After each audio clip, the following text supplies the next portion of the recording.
pre-show. We're starting the pre-show, and then after this, we'll really get into the real season 2 finale. But I figured we might as well hop on early here and get a little pre-show action in us. You know what I'm saying? I'll do the theme music of the first 2 entrants, and then I'll just do a SmackDown shut your mouth scenario where you just have BGM music playing in the background. Seems to go well with the pre-shows. Cohasset, Massachusetts. Never heard of it. He's talking without talking. Beautiful.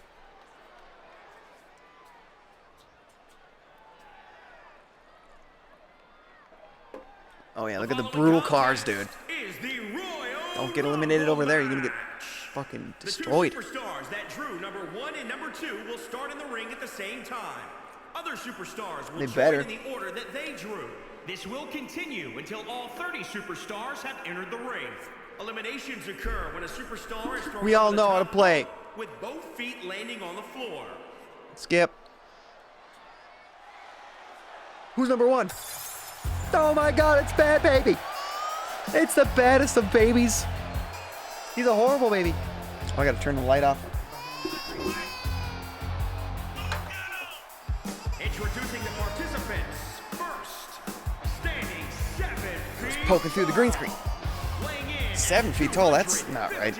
That seems a little off. Who am I to judge? That's 7 feet tall for a baby. That's for damn sure. Equivalent. Yes, Bad Baby's here, number 1. Not a very good number here at the pre-show for our season 2 finale.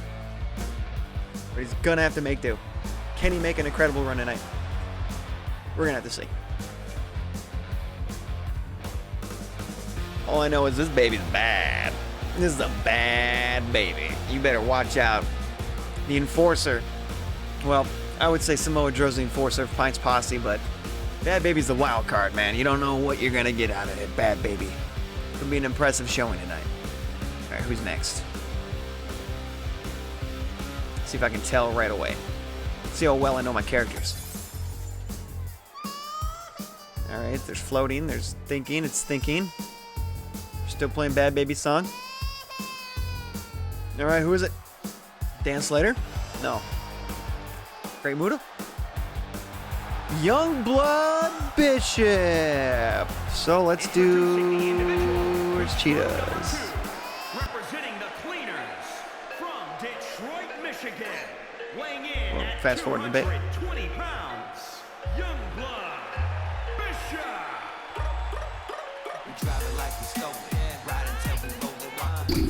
Oops. Yeah. Ooh. Number 2 is Youngblood Bishop, one half of the Cheetahs tag team. Of course, they're part of the Rico Sleaze faction known as the Sleazy family. He likes to call them now. They used to be Sleazy ENT. Went right through a car. Whoa, the camera's right in the car. He's in the passenger seat right now. And he just jumped out of the car. That's good camera work.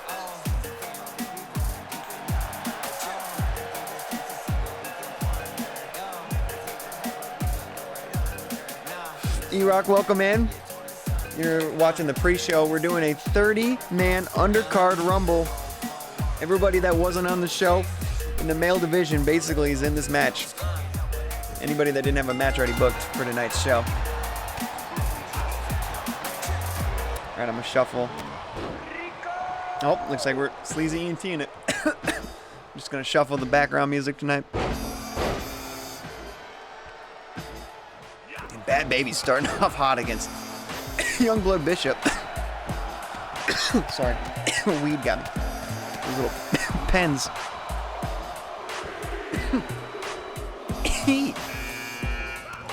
Got a cough to get off, right? Bad Baby with a underhook suplex. Not so Superman number 3. It's gonna be quite the undercard rumble here. It's gonna be quite the episode. We're ending on a high note for damn sure. Be a banger of an episode. We're jumping in the fire tonight. Of course, you know, it's a little something different with this rumble. We got some cars on the outside. A little extra pain for when you get out of here, when you get eliminated. And Bad Baby flicking off Not So Superman. No respect. He just shit himself, I think. There's no telling how much poop is in that diaper. Oh, Youngblood going right for Baby. Not tonight, he says. Oh, but Tiburon, the newest member in the match, one half of the Lucha Amigos. Get your ass kicked. Come on, bro. Oh, nice hip toss. The bad one. The baddest baby you've ever seen. Oh, but he gets drop kicked on his giant melon. Not So Superman. Sporting his new look a little early tonight. Uh-oh, and he might be leaving a little early tonight. Oh, Superman saved himself a little. Baby gonna fly. Don't eliminate yourself like Michael Logan did that one time. Going to Clown's in now. He doesn't like babies, apparently. He's going right for Bad Baby. Oh, look at Bad Baby flying off the ropes. Some kind of high-flying savant. Oh my god, Bad Baby just hit him with a crotch drop. The old crotch drop. Gotta love it. Now I'm gonna keep this fight between Doink and Bad Baby going. While Nacho Suave, number 8, coming in. E-Rock says, I'm playing some Assassin's Creed Odyssey while you're doing this. Oh, perfect. That's the Egyptian one, right? No, sorry. That's the Greek and Roman one, right? Kind of like the book, The Odyssey. That's where I'm guessing. The other one's Origins, the one I was thinking of. The one I started playing because I'm like, Egypt, cool. And then I just realized quickly, I don't have any care about the plot. Like, I don't care to play the plot. I just want to run around and climb buildings and murder people. That's the fun. I think that's what I did on Assassin's Creed 1. My friend had it. That was the first time I played that game, and oh my god, it was awesome, right? But I didn't do the missions. I was just fucking around the whole time. I loved it. And then Assassin's Creed 2 is the one I bought, and I actually liked the story in that one. I played the shit out of that one.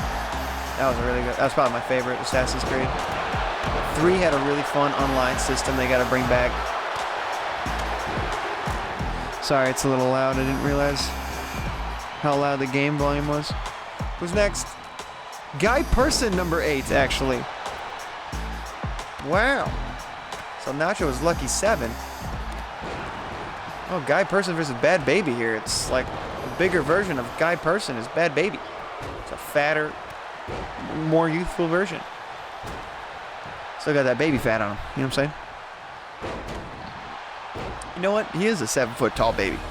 He's not really 7 foot tall, but comparatively speaking, I think I'm right on the money. He's the equivalent of a 7-foot tall person. Don't need the Inferno theme as I think. Oh, but Bad Baby's out of here! I didn't see that coming. Guy Person took out Bad Baby. What the hell? Guy Person did? I just got eliminated by Guy Person. The worst person on the roster next to Rico Sleeves. Yeah, the Ezio trilogy is my favorite. There was a whole trilogy of Ezio shit? I knew that, but I don't remember what they were called. Is it like Chronicles? Whatever, right? They're like spin-off ones or what? Because Ezio was not the first one, right? That was somebody else, and then the third one was definitely somebody else. It was some Revolutionary War dude. Can't remember his fucking name. That's how unmemorable he was. And Doink Clown working on Young Blood Bishop here. Nacho and Not So Superman going at it. Oh, never mind. And the Flying Bronson is the next entrant. Get Cece out of here. Just got to see how this goes. I believe I'm coming in at number 10 here. Wherever I'm going to be. Could be Michael Logan. Who knows? Uh-oh, Bronson. Oh, deep throats Nacho. Oh, and T-Bone gets the car treatment. Eliminated. Onto the car. You know what? That might give people a chance to save themselves tonight. If they don't slip off the car, they can get right back in that ring. They're, you know, both feet got to touch the mat. It's got to touch the ground. The cars could be a saving grace. Oh, there goes Not So Superman. Bronson with an elimination. Crazy. Brotherhood. That was the other one. That's right. Revelations and Brotherhood. I'm thinking Chronicles or something else. There's so many Assassin's Creed games. It's a little ridiculous. Same game, different timeline. Oh, it's Outlaw O'Grady, one half of the Cowboys from Hell. He doesn't like clowns. They just recently had Cowboys from Hell recently had a match against the Hooligans, I believe. Clowns versus Cowboys. And nothing was settled. It was just straight pummel town. And beating each other with weapons. I think it ended in a disqualification, if I'm not mistaken. That could have been the Empire Pain. I don't even know. Don't even listen to me. Oh, what a move from Moa. Samoa Joe, number 11. And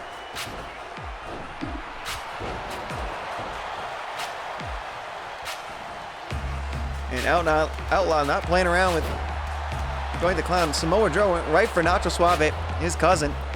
They have some real hatred throughout this whole season. Youngblood about to get out of here. Oh, but he's skinning the cat. Look at him go. Youngblood, longest man in here. Number 2. Oh, Cowboys from Hell and the Fabulous Classics. That's who's been having a huge rivalry due to their manager jumping ship to the Cowboys from Hell. That being Billy Jack Buckley, who has a death wish in the hardcore division over there. Wanted one last run as champion, and he got it, but then he lost to the Kraken last month. Final Frontier. Well, originally it was Captain LaFranc in the ring, and then it just became the Kraken. Now, the Kraken's a champ, but not LaFranc. Apparently, he doesn't... that's all from LaFranc. He told me he's not the champion. That was the Kraken. Didn't you see? And I'm like, where'd you go? I asked him, and he said, places. Said he had to book it. He left. As soon as the lights went black, he just dipped it. Ayo, Ciasco in here. Oh, hold on, I'm about to get eliminated.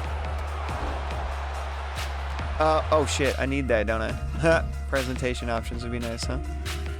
This would help me not get eliminated. I just need the little mini game. There we go. Still gonna get eliminated. Outlaw Grady holding on. Doink the Clown trying to eliminate him. Not gonna happen. Not gonna happen. Bam!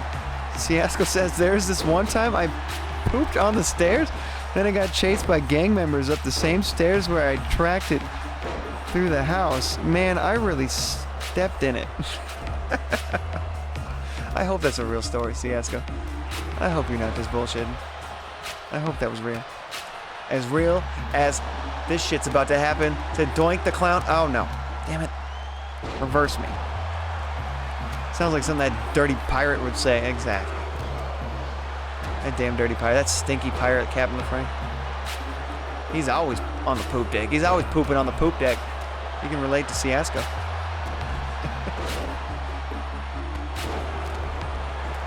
Gotta take him out with a signature. Doink the Clown going for a ride. Look at the strength of this man. Oh, and down he goes. Doink is stunned. He can't move. He might be going for a ride tonight. Oh no, but fucking Youngblood hogging the elimination from Outlaw Grady. Knocks him down, super kicks Doink out of there. Doink is technically still in this match. He did not fall. His 2 feet did not. All right, now he's out. He voluntarily left, I guess. He could have went back in the ring. I guess he doesn't know the rules. Oh, look at the Fabulous Classics going at each other. We got 2 elimination attempts. The corner. Fuck out of here. O'Grady says, no, O'Grady. And Outlaw pissed about what happened earlier. He wanted that elimination. So he's going to make Youngblood pay for what he just did. Uh-oh. Oh, with the reversal. Always when I want to do something, game. Oh, he hits him with the Slater Annihilator. What the fuck was that about? That's a trademark move, bro.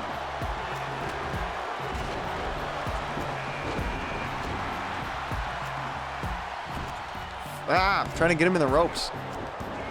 Get in the ropes, asshole. No, Grady. About to throw up an elimination. Uh-oh. See you later, Youngblood. Yeah, down the car. Oh. He's still in this match. Now he's out. And then Ciasco says, dude at work told me Mr. Fantastic could reach from here to Arkansas. Says, I don't know, that seems like a stretch. Oh, Ciasco got the jokes today, dude. He's got the jokes. He's got the setup, punchline, the delivery. Oh, and Guy Person got delivered into the car. Nacho Suave with an elimination. Mountain Man Mullet creeped in here. I didn't even realize. Well, Grady might be the next one out of here. I'm sick of playing as him. You know he's not going to win. He's a tag team. He's part of a tag team. Tag team members don't win the Royal Rumble. And Mountain Man Mauler making O'Grady look like a pussy-ass bitch. Samoa Joe trying to eliminate Travis Peters over here. Oh, Nacho now working on O'Grady.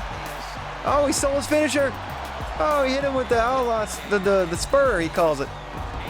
Oh, there goes, who was that? Travis Peters gone. Samoa Joe with the elimination.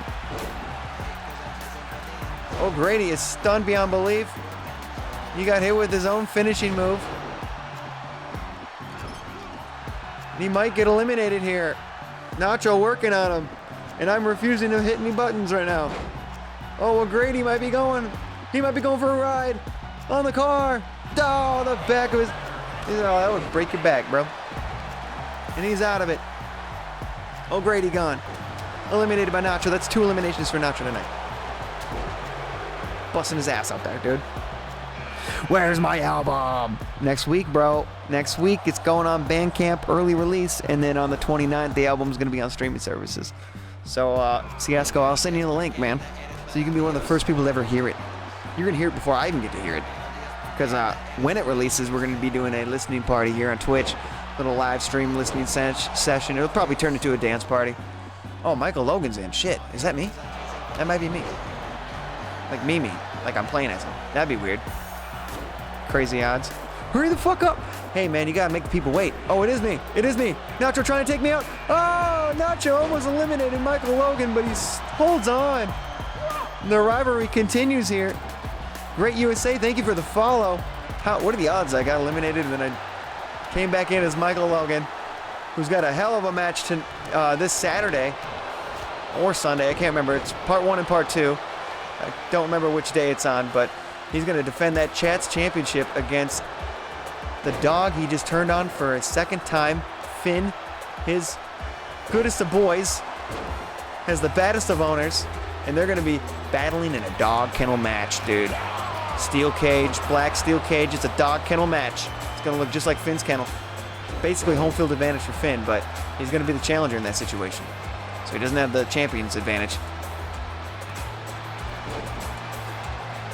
Don't jump out of the ring this time, E-Rock says. I'm going to try not to. Oh, Mountain Man almost went for a ride. So did O'Grady. Oh, Logan and Nacho are just settling their score right now in the ring. Backstabber. That sounds appropriate. Stabbed Nacho in the back, too. Finn wasn't the only one he turned on. He turned his back on Nacho as well. They were the Good Boys. That was their team name. Until Michael Logan came in and fucked it all up. It was the greed of his championship reign as Chats champion. He got too greedy.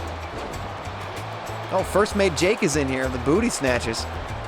It's Captain LaFrank's first mate. Oh, no, I want to eliminate Nacho. Fuck. And Crawford made that. Fucked it all up. He got revenge for his tag team partner getting eliminated by Nacho.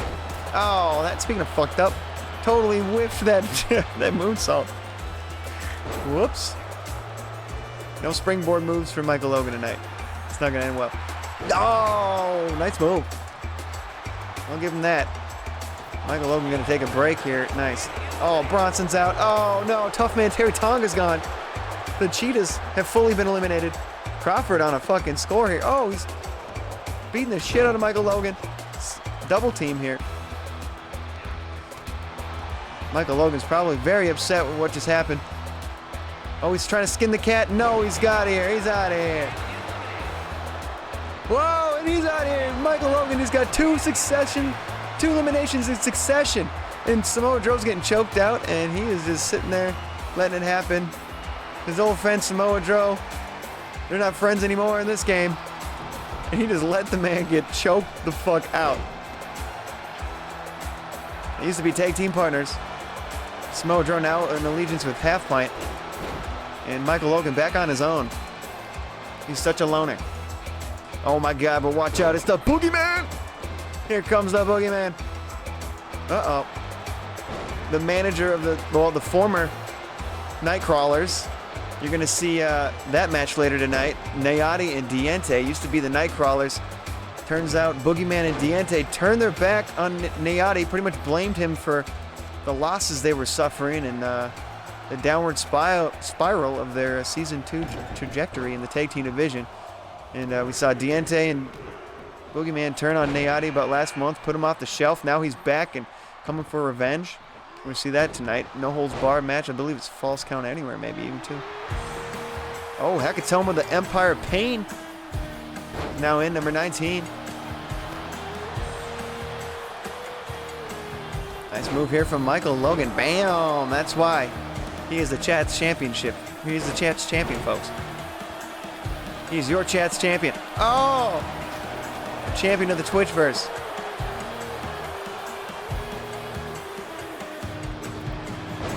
Whoa! I gotta watch out. Reptile of the Lucha Amigos now in at number 20. This has been quite the undercard Royal Rumble tonight to start off the show. It's been quite the pre-show. Definitely stick around. We got the entire actual episode to come tonight. This is just the pre-show, folks. This is just the advertising. Uh-oh. Mountain Man Mauler might be going for a ride here. See if he can survive. Backstabber. Stabbing backs. Here's number 21, Tiny the Terrifier from the Hooligans tag team. Yep. Culture Vulture to Reptile. That might be it for Reptile.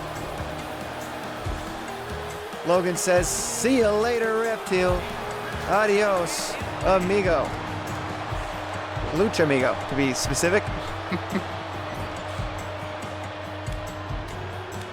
Michael Logan's going to take a break here. He sees the... Oh, he thought he had the numbers again. What happened there? Oh. That was crazy. Somehow he threw him off the top rope. How did that even happen? I don't know. Oh, Havoc, Empire Pain at full strength right now.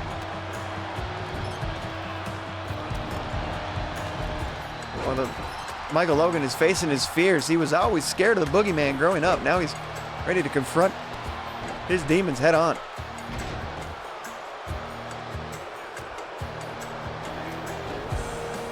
Logan senses the odd number in the ring here, so he can just take a breather. While everybody else is duking it out, he's going to go taunt like an asshole. That's what he does.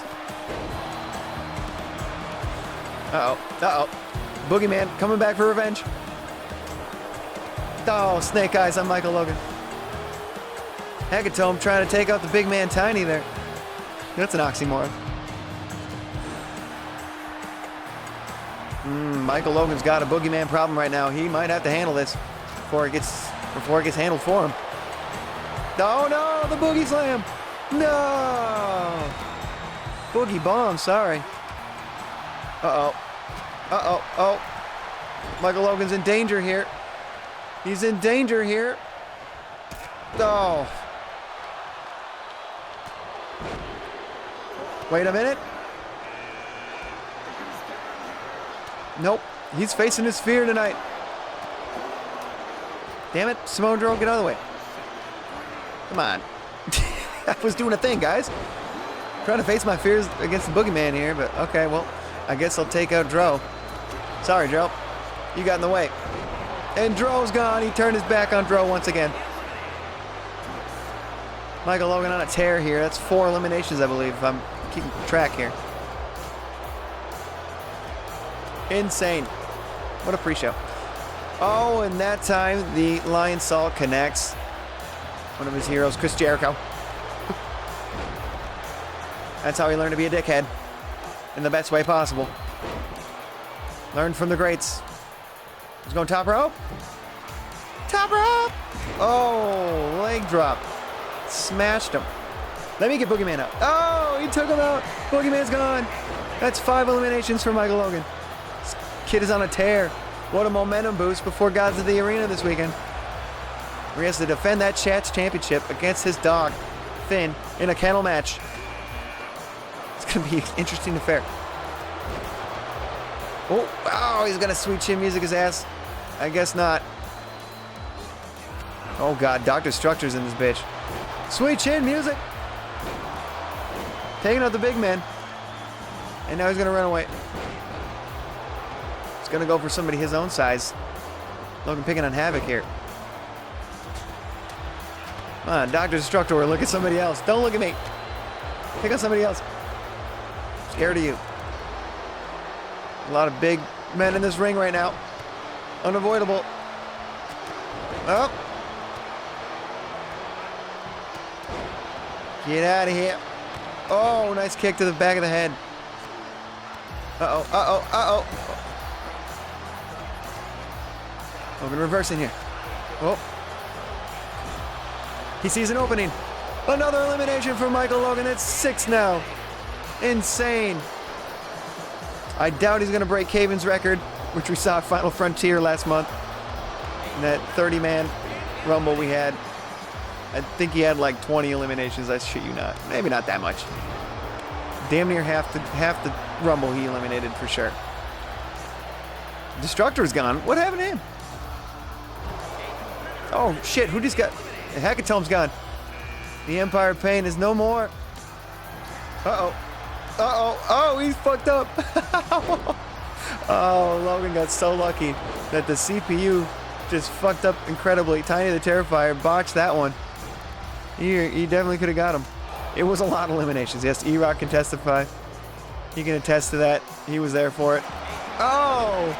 Tiny's gone by Great Muta. And then Great Muta gets hit by a torpedo. And one half of the Hooligans is gone.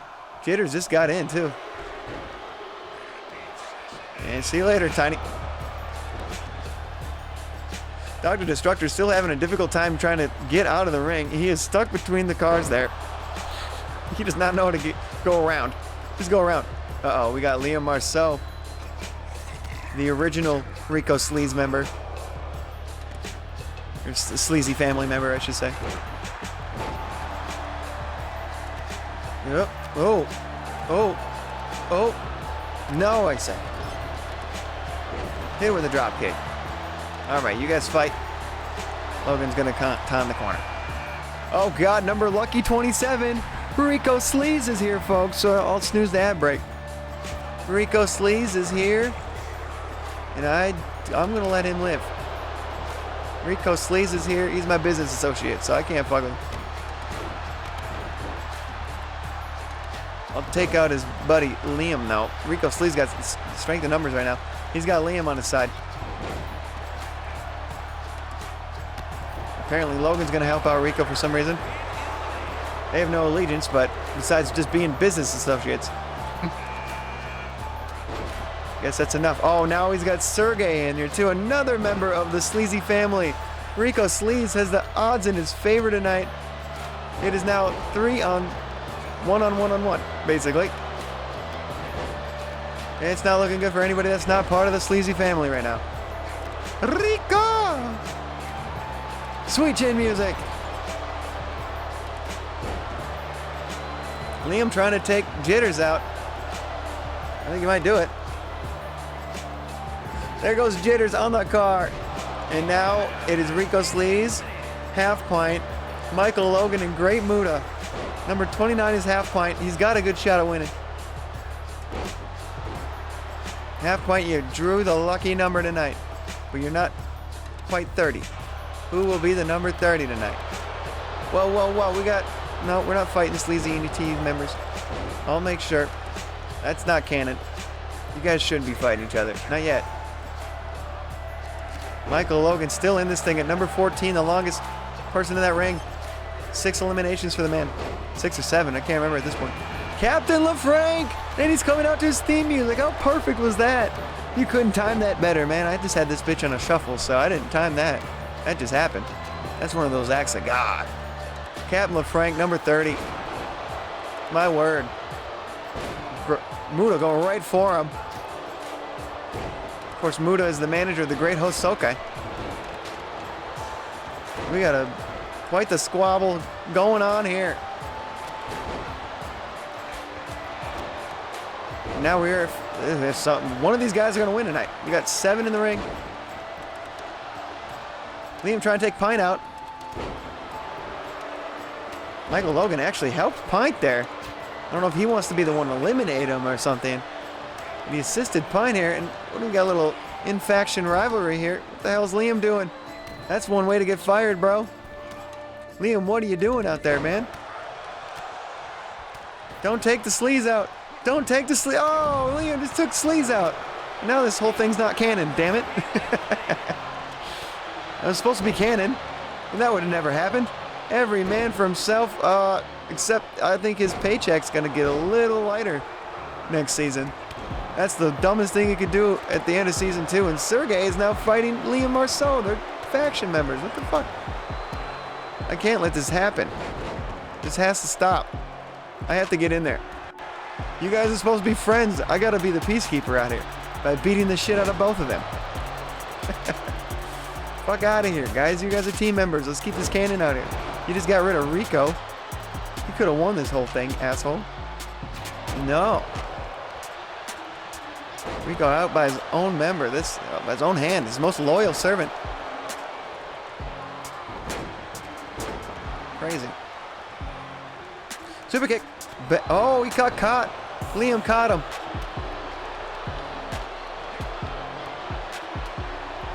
Oh, Muta got out of that move from Sergey, military style. Bam! Nice move from Michael Logan. Half Pint working on Great Muta now. Michael Logan running out of moves here. Dragon. Yeah, he's not going to pull that one up. You know what he was thinking there. Going to go for the top rope instead. Nice. Double axe handle. Oh, there goes Liam Marceau. Half Pint has eliminated Liam Marceau. He is out of here. It looks like Half Pint's trying to take out all of Sleazy family. Oh, but no, it backfired. It backfired. It backfired for sure. He took one on the car. And Sergey squeaks out. There goes Captain LaFranc. It's down to Muta, Michael Logan, and Sergey. My God. With a great Muta come out of retirement to win this one. Yeah, hold on, buddy, hold on. Hold on. He's out of here. Wait. Escape. No. Michael Logan's gone. See, it's you know, things will happen. I wanted him to win. But we're going to have to snooze this. We're going to have to see who's going to win here. He was just too beat up, man. I couldn't do anything about it. It's Muta, and what are you doing, armbar Muta? Come on, man. I hope the Great Muta wins this shit. I'm going to make sure Muta wins this, dude. Oh, we got a raid. Great Muta needs a win. Get this man a win. Masticator, thanks for the raid. Welcome to the pre-show of the Season 2 finale of GPW, Global Pro Wrestling. I'll let the raid drop. And we got 2 songs playing at once. Hey. This is the pre-show. We're in the very ends of this 30-man Royal Rumble here on the pre-show of Inferno, our Season 2 finale. We've got our WrestleMania coming up this weekend, Gods of the Arena Part 1 and Part 2 happening this Saturday and Sunday right here on Twitch, 7 to 10 p.m. Central Time. That's your thing. Oh, look at Muta. Nice moves for an old man. And let's see if Muta can win this. Sergey is stunned. Muta with a super kick. The Great Muta wins the Undercard Rumble tonight. The Great Muta won. That's who's winning. We thought Michael Logan was going to take it after an impressive showing, but Muta, the Great Muta won. Oh, what a thought. The legend himself, the manager of the Great Osokai, ends up winning the Undercard Rumble tonight. I had no idea who was going to win that because that was truly live. That was our truly live pre-show. And now we're going to get into the real show, baby. Where is it? Over here. Boom. Now we're on our Inferno show. What's up, people? You just saw an incredible Royal Rumble to start the show. we're just beginning. We're just beginning. We got 2 more hours of power here on our last episode of Inferno. Thanks for jumping in the fire tonight. I am Only Logan, of course. Welcome to Only Logan TV here. For those of you who are uninitiated, I go live here every Monday, Tuesday, and Thursday. And then sporadically throughout the week as well. I've been playing a lot of Final Fantasy, so it's just been like weekends and occasional Fridays and things like that too. But yeah, I'm just on whenever I feel like it, but mostly committed to Mondays, Tuesdays, Thursdays. Of course, we got a big weekend tonight, Saturday, Sunday, my WrestleMania. Gods of the Arena, that's going to be going down. It's going to be a hell of a card, but let's just get into this shit. Let's just get in without further ado. Just got to switch one screen here, shut the PlayStation off too, that would help, huh? So we're getting into the episode, baby. Alright, just gotta switch the screen here. Bear with me. Gradual fade of the music while I switch over to the monitor.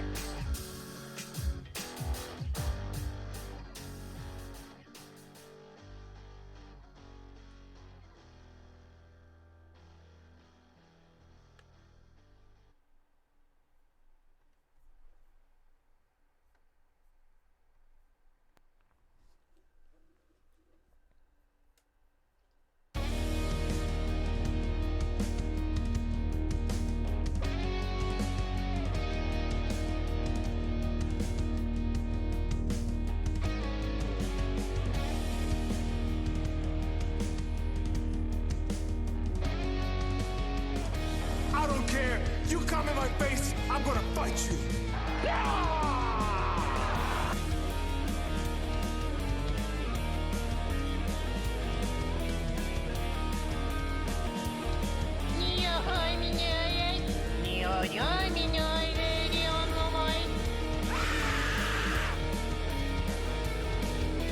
We ain't found shit.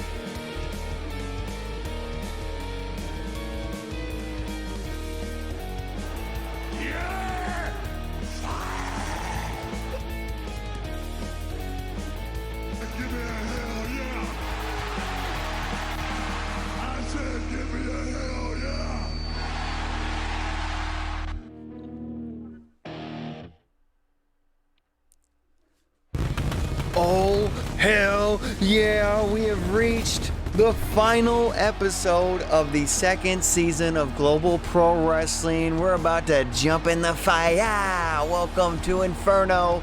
It's another Tuesday night. Action-packed, full house tonight here in Newark, New Jersey. That's home of the Sleaze. We might see Rico Sleaze tonight, who knows? Well, we got a hell of a card for you tonight. We got Sophia Perez taking on Stacy Sleaze. Look at, we're gonna see Rico Sleaze right there. Triple threat match between Leon Marceau, Bully Bowers, and Travis Peters. Winner will get inserted into the triple threat title match this weekend at Gods of the Arena. And also, a qualifier match for the Inferno title at Gods of the Arena. We got Reyes versus Chandler Chapman. There's only one spot left. Who's going to take it? Valparaiso taking on Nefiro one-on-one. That should be good. The Giant Killer versus the Giant Dude with a claw in his hand. Marilyn Shade versus Nora Nova. Ladies going on, more action. That's, of course, our GBW Women's Champion, Nora Nova, in an exhibition match. And we got Lone Wolf Leon Kosi taking on the in-ring debut of the third member of the Disciples of Darkness, Sanctum. Of course, we got a huge match between Emperor Pain and Sin. First time those guys collide, it's going to be fucking crazy.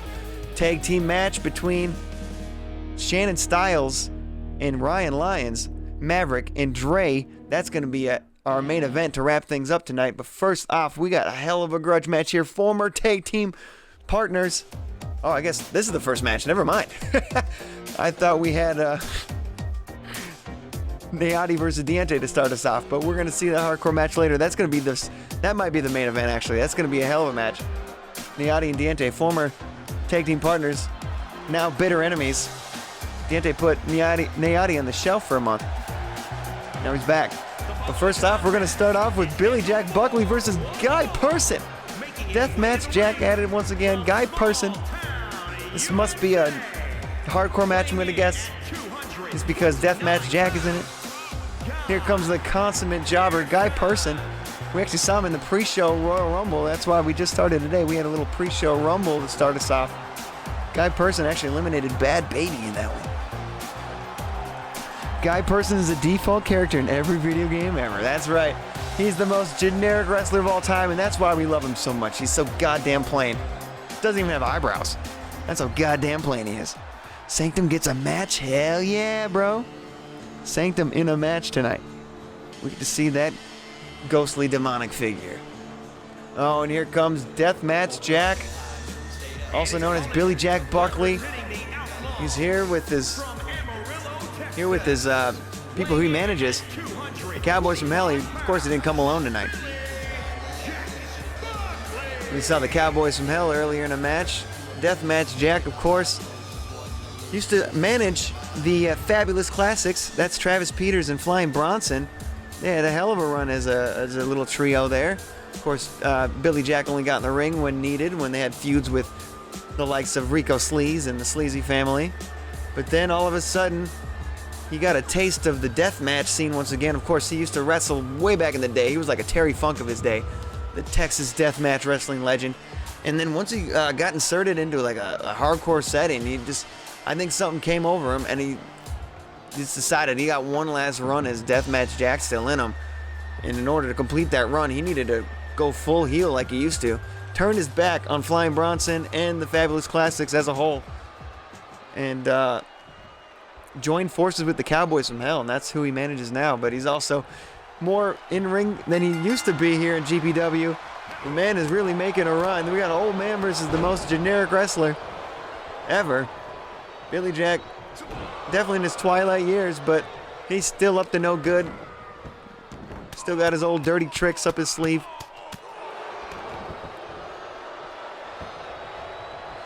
That's the oddest tag match.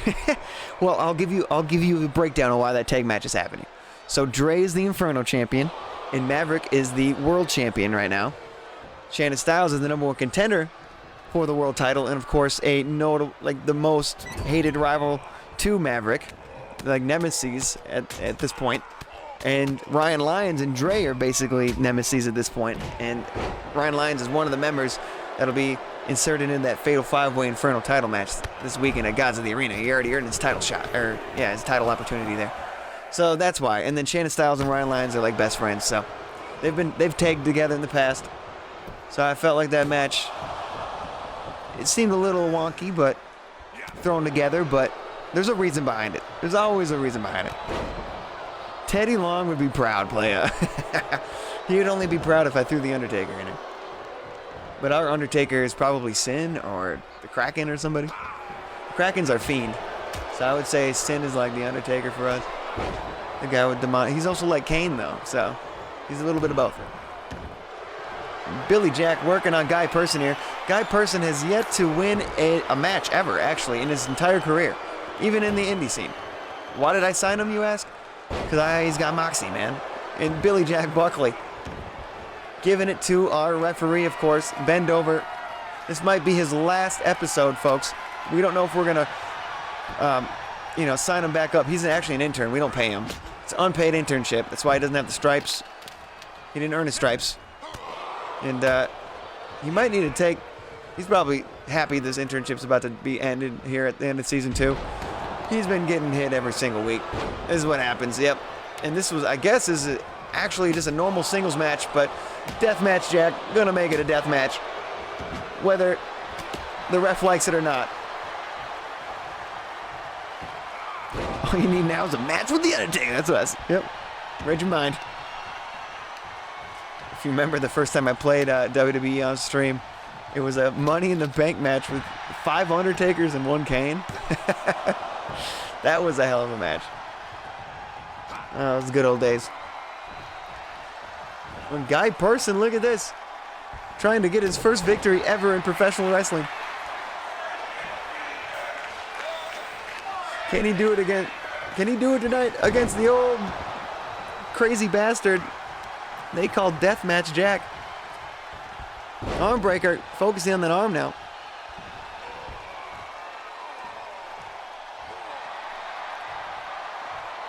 Definitely going with the old school generic moves for Guy Person. That's all he really knows. And welcome back, folks, from the ad break.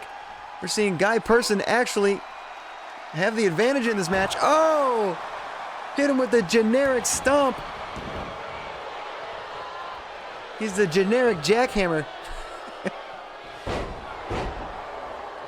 And Deathmatch Jack quickly shifts the momentum back into his favor. You gotta think those cowboys from hell at ringside might play a factor in this match if they have to.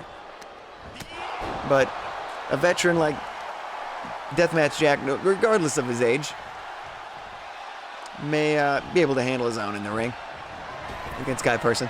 And a leg drop, the most basic leg drop. What a dumb finishing move that would be, right? In an arm bar. Another arm bar. He's been working on that arm all day. He's really cranking it in.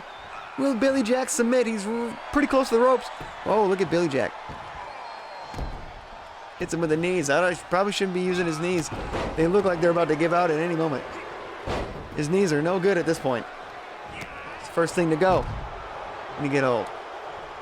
Well, your back probably, and then your knees. Oh, here we go. The referee has been taken care of, and now Guy Person's getting taken care of by the Cowboys from Hell. Outlaw Grady, of course, frustrated with how that Rumble went earlier. Got eliminated by Nacho Suave. And the double team commences. Oh, just kicking the shit out of Guy Person. Not fair. Not fair at all. Guy Person still got fight in him, man. I tell you, he's got moxie. He always gives it 100%. Win or lose, and it's always lose for him. Oh! The jobber gets jobbed right into the steel ring post. Surprised not on fire. Those flames look hot. Now he's Deathmatch Jack bringing it right back into the ring. It's the only way this match can end, folks. Off the ropes. Yep. Oh, big old punch to the left side of his skull. That could do it, folks. Guy Person doesn't look good. One, just a one count. Kicks out at one. He's hulking up. He's hulking up. I sense a comeback. I smell a comeback from Guy Person. The audience and the crowd goes mild for Guy Person. That's the exact reaction he was looking for. Slap to the chest. Oh, but Quick Draw Crawford comes in. Disposes of the referee once again. Oh, he punched the wrong guy completely by accident. Deathmatch is handling his own here. And here comes Quick Draw. Thrown back in the ring. Okay. Oh, Bendover's had enough. Quick Draw Crawford's been ejected. It's about time. It's about time, Bendover. Show a spine, dude. You need a spine in this business, bro. You need some nerve. And Bendover has he's no shot. There's no chance of making it big in this industry. I'm just shitting on the referee. Deathmatch Jack. He's got dangerous intent on his mind. Superplex. Oh, from the top rope. Oh, Jesus. The crowd's chanting, "This is awesome," and they really need to get their standards higher. Oh, knee to the face. Okay, now it's pretty awesome. Put that weak bum-ass knee in his face. Might have broke his fucking face on that and his kneecap. But a 2 count. Guy Person not giving up. This man doesn't give up until it's too much. And he's not yet met his threshold. Good Lord Jesus in heaven. Oh my God, a reversal. He's gonna go for the generic stomp again. Wow, this is this is too cool of a move for him to do. I better get rid of that move. He's gonna need a different signature move. Uh-oh, he got caught. He got caught into the airplane spin. Oh no, I'm getting dizzy just watching. Oh my God, gonna vomit. Gonna vomit.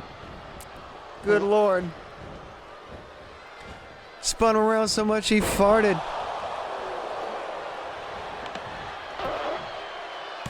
That could do it, folks. He's so dizzy he can't get up. So dizzy he couldn't get up. He was so dizzy he just couldn't fight back. That'll happen to you. The classic old school move, the airplane spin. That used to be George the Animal Steel's finishing move. So, you know, we'll give it to Billy Jack on that one. In Deathmatch, Jack racks up another win, and poor Guy Person remains winless here in Season 2. He's going to have a big old goose egg in the win column this season, and likely every season if he keeps this pace up. Unfortunate. I mean, that was a very dizzifying move. It got me all tongue-tied. And what a big win for Deathmatch Jack, who will, I think he'll be in a hardcore match against the Kraken. Again, at Gods of the Arena, he wants his rematch clause. And I believe he won't be alone. I think Dan Slater's going to be in that match as well. Maybe even Great Hosokai. We'll make it a fatal 4-way. Fuck it. It's Gods of the Arena. We got to fit as much on the bill as we can. That's why we got 2 nights of action, man. All right, next up, it looks like it was Sophia Perez taking on Rico Sleaze's daughter, the drunken mess, the hot mess, Stacy Sleaze. Oh, baby. Here comes the Street Fighter herself.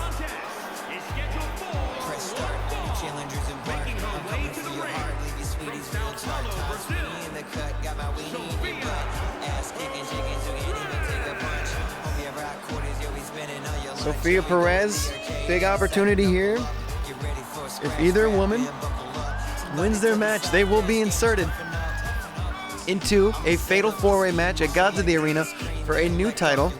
It is the Women's Inferno title. They need a TV title, and what better way to debut that title than to have a match at the showcase of the Immortals, the Gods of the Arena.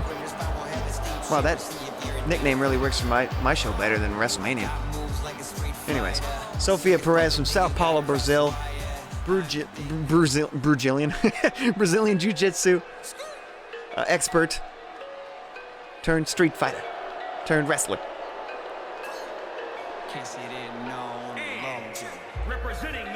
And here comes Rico Sleaze's daughter, the hot mess herself, Stacy Sleaze, who's got another great opportunity here in the women's division. It's almost like her dad is just pushing her to the top of the card. It's pretty crazy.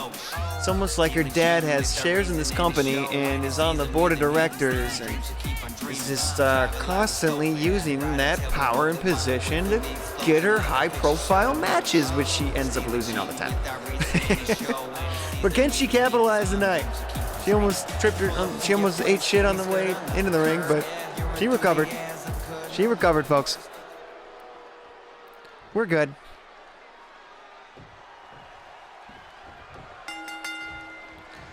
All right, here we go. Starting off with the ladies. First ladies match of the night. Stacy Sleaze coming out the gate hot, actually. Surprisingly enough. Oh, but Sophia Perez gonna put her in place right away. Pounding on her now. Both these ladies got to fight to get into the Gods of the Arena. You got to earn it. It's not always handed to you. In an arm bar, starting early, targeting the arm. She's got a devastating arm bar finishing maneuver. She calls it the Sao Paulo stretch. Oh, damn. Those are some stiff rights by Stacy Sleaze. Powerful enough to get her to release the grip off the armbar, her being Sophia. Oh, off the ropes. Caught herself. Oh, but she might have just got caught in the ropes here again. Stacy Sleaze pummeling Sophia Perez here. She's going to go to the top rope. Perhaps maybe not a wise decision. But I could be proven wrong. Oh, she went, okay. She listened to my advice. Way to go, Stacy. She's learning. Oh, just dumps her over the rope instead. That was a hell of a groan. And we got a 1 count. What is Youngblood doing? Of course, the Cheetahs are at ringside. Stacy Sleaze manages the Cheetahs. They're all part of the Sleazy family. And Rico Sleaze. Didn't take long for Rico to get involved. He's trying to entice Bend Over, our official here. Get his attention while he threw a chair in there. Bend Over, of course, confiscates the chair. This is a regular match with, countouts, DQs, all that kind of stuff. Rico Sleaze not adhering to the rules. He thinks he's bigger than the rules just because he's got some shares in the company. And Bend Over to put that in his face. Oh, he's looking to get fired. He just ejected Rico Sleaze from the match. Oh my God, you're not getting rehired, my guy. You're gonna piss off one of your bosses. Mr. Rex, welcome in. Rexy, welcome in.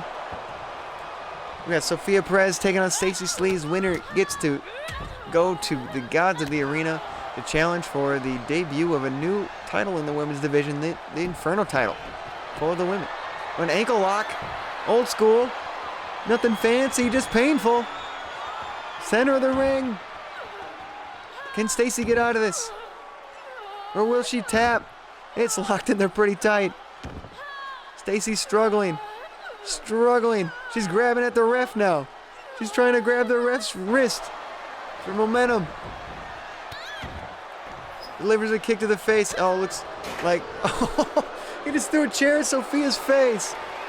Oh my God, the ref did nothing about it. Looks like Youngblood, Bishop taking off where Rico left off. Taking over where Rico left off, I should say. Words are tough tonight, folks. I'm just too excited. It's a culmination of an entire season's worth of work right now. Final episode of Inferno for this season. Of course, we take a 3-month break here of Global Pro Wrestling. Take some time off to let our superstars heal. So we'll be back with season 3 just about late June, early July. We'll be doing something a little different. We're doing this super group tournament, which is our Pro Bowl kind of pre-show, almost like a preseason to get into this new season that we got. A little tournament to set off the preseason. That'll be happening in late June, and then we'll officially start season 3 in July as normal programming. Oh, and Stacy Sleaze avoids the other ankle lock. There was her other ankle being trapped.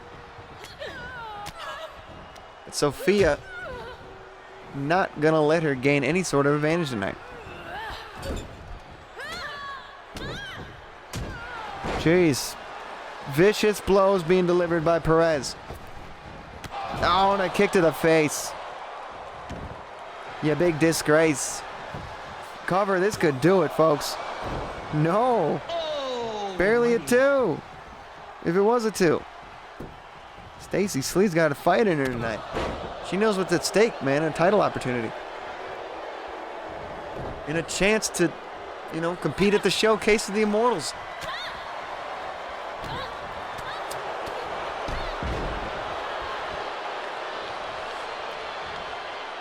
Of course, she's getting all the breaks, too, with the interferences that we've been seeing. Oh, my God, a Dragon Sleeper out of nowhere. Oh, that's in tight. That's in tight. Stacy's flailing around. But she lets go of it and decides just to pummel her anyways. Lets go of the submission just to beat her ass. She knew she wasn't going to tap, I guess. Oh, my God. Knee to the skull. Brutality. Sophia, flawless victory.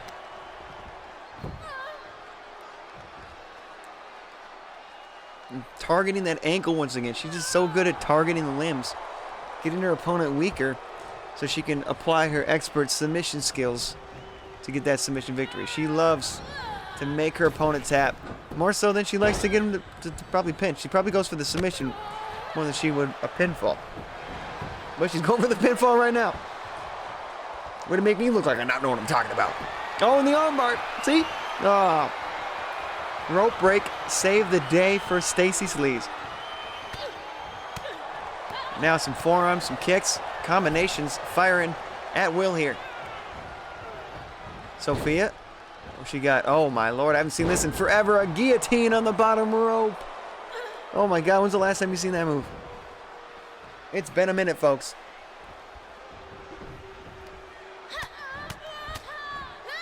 And the beatdown continues.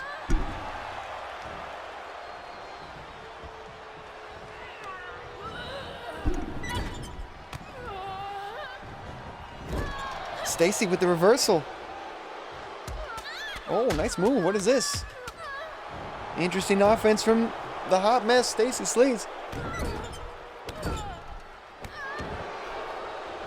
Delivering some vicious stomps there. But Sophia recovers. Jumps off the middle rope, hits her with the double axe handle. And now back to the arm. Targeting that arm. She's going to make it snap. Make it snap or make it tap. You get to choose. That's the only advantage. That arm might snap, folks. That arm bar is thick. Oh, what the fuck? Rico Sleaze is back. Rico Sleaze has sleazed his way back into this match, and he's going for the referee who ejected him earlier. Rico Sleaze, always up to no good. That son of a bitch. Now he's talking some sense into the ref, maybe. He's like, I'm going to fire your ass if you keep it up, dude. And we got a pinfall here. One, that could have done it. But Rico Sleaze, that son of a bitch. That son of a bitch. Now he's choking the ref out. You gotta be kidding me. That dastardly Rico Sleaze. Oh my god, Sophia had it in the bag. She had this match won. The match is still going on, but Rico is assaulting the ref beyond belief. That's Sob. What's up, Bleachy baby? How you doing? Nice to hear from you. Welcome in, welcome in. Rico Sleaze is just taking matters into his own hand right now. He snuck back into this damn match without the ref seeing, and now the ref is just unconscious this entire time. You gotta be kidding me. Uncalled for. Uncalled for. Stacy Sleaze top rope. What a belly splash from the top. And now Rico Sleaze exposed turnbuckle on the ref. Oh! That might backfire. Stacy has the cover. She could win right now. But Sleaze doesn't give a fuck. It's pure revenge tour. I can almost guarantee that Bendover is officially fired after this episode. Rico Sleaze is on the board of directors. He has shares in this company. And he officially does not like Bendover. He overstepped his boundary, ejecting him earlier. And he just made him bleed. Oh my god. It's become a tag team match at this point. Rico has inserted this. We got two matches in one right now. Rico Sleaze and the ref, and then we got Stacy and Sophia still duking it out, mind you. Rico's stolen the show. Of course, he always overshadows everybody that he manages, even his own daughter. And oh, we saw the ref get back up. You're out of here, ref. Throws the referee out of here. Stacy Sleaze is pummeling Sophia right now, though. And it's all Sleazy family. It's gone complete chaos right now. Kendo stick. What's Sleaze doing? He appeared to be frozen. He's frozen in time. Youngblood's got to wake him up. I don't know what happened to Rico Sleaze, but I think he just stroked out. He's frozen right now. Youngblood trying to wake him up. Did Rico just have a stroke? What is going on here? He's looking like Mitch McConnell up at the booth, at the podium. Rico, I'm a little concerned for Rico Sleaze's health right now and his well-being. He's trying to hit him with a chair even to wake him up. Somebody get this man some water. He's frozen. He full Mitch McConnell, folks. This is not good. Looks like Youngblood gonna take over. This match is insane. This is the goofiest shit. This is GPW at its heart and soul right now. Heart and soul of GPW is what you're seeing right now. We thrive in the chaos, folks. Oh my lord, and I can't take my eyes off the ref getting assaulted right now. Sorry, Stacy and Sophia. I know you're having a match, but that kind of just went south. We haven't had a disqualification because the ref has not had a moment to even process what's happening to him. Oh god. Please don't. He's gone through enough. Even I gotta sympathize. Oh, dropped him on the turnbuckle. And now we got to cover. A clear win for Sophia once again. You got to be shitting me. Not cool. No, Hurricane Rana. Rico Sleaze still stroking out. I hope he's alright. As much as I hate Rico Sleaze, I hope he's okay. He's not looking good out there. He hasn't moved an inch in the last 5 minutes. Maybe throwing the ref by him might motivate him. I think that's what Youngblood was trying to think. He's like, maybe this will motivate you. Full opportunity to take the ref out. Stacy's got a cover. There's nobody to make the cover. We need another ref out here. He's the only one on staff, and we don't pay him, so I don't think we're going to see another ref make their way into the ring. It's got to be Benner, nobody else at this point. And Stacy hits the split end. The ref is still getting assaulted. What are they doing? This match is a complete shit show. What is happening right now? Throwing the ref in. Now make the count. Come on, ref. Get your ass up. Ref is just destroyed. Oh, no. Perhaps another split end. Oh, no. Oh, I'm going to go for a moonwalk DDT. Oh. Close to the chair. Didn't hit the chair, though. Stomping on her arm. It seems like it's all going to be Stacy Sleaze at this point. Looks like the pandemonium has calmed down a little bit. We got to roll up. Oh, no, roll up. Come on, ref. Count the damn shit, bro. I know you got a head injury. There it is. The surprise roll-up does it. Sophia Perez squeaks out a win with the odds stacked against her. I can't believe she got a win on that one, dude. Holy shit. At the mercy of the crowd, this match ends. What an insane match that was. And Rico Sleaze, we gotta get an update on his condition. He froze. That's why he didn't interfere in that cover. He couldn't do anything. And I think the Cheetahs were too busy taunting, thinking they had this thing won. They didn't see the reversal, the surprise roll up there at the end. And Stacy's gonna pay for her cockiness for not putting it away earlier. Sophia Perez gets to go to the Gods of the Arena. Tough luck, sleazy family. You, no matter your dastardly deeds, Rico, it won't always work, buddy. Sorry. All right, next up, we've got another match that'll determine a title match implication at Gods of the Arena. We got a triple threat qualifier match for the triple threat title. Bully Bowers, Liam Marceau, Travis Peters. Who's going to go to Gods of the Arena? And who's going to get a potential shot at that triple threat title? We're going to see right now, baby. Still can't get over that. That was ridiculous. We're going to get an update on Rico Sleaze's condition. Our prayers go to Rico Sleaze. Hopefully he can make the show this weekend. Uh-oh, here comes that bully. Don't mess with this guy, baby. Oh yeah, moment of silence, my bad. I'm not supposed to talk. Half time will be mad.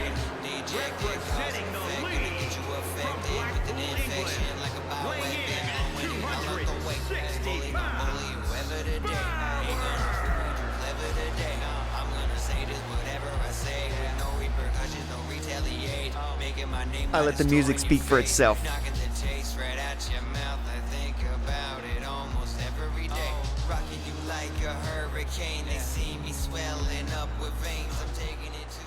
That's Bully Bowers, folks, from Blackpool, England. He's a bruiser. He's part of Pine's posse. Probably the star pupil in Pine's posse, the one he likes, the one he loves the most. Seems to take the most liking to. And here comes Rico Sleaze's number one. Fuck all that shit you saw in the pre-show where he eliminated Rico Sleaze. They're actually very tight still. That was non-canon.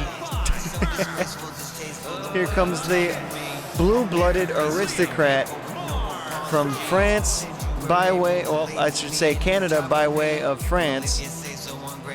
He has a lineage over in Paris. He's got a house over in Paris. But he currently resides in Montreal to stay closer to our touring schedule here at Global Pro Wrestling. He's got family at both sides. A very rich family he came from.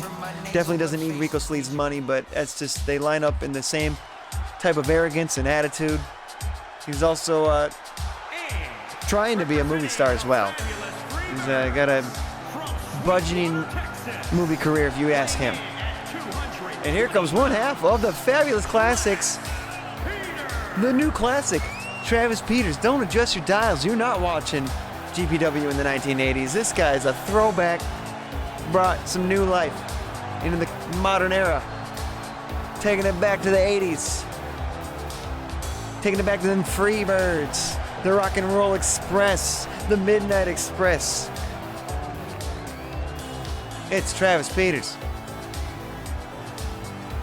Perhaps in the biggest opportunity he's had so far in GPW as a singles competitor.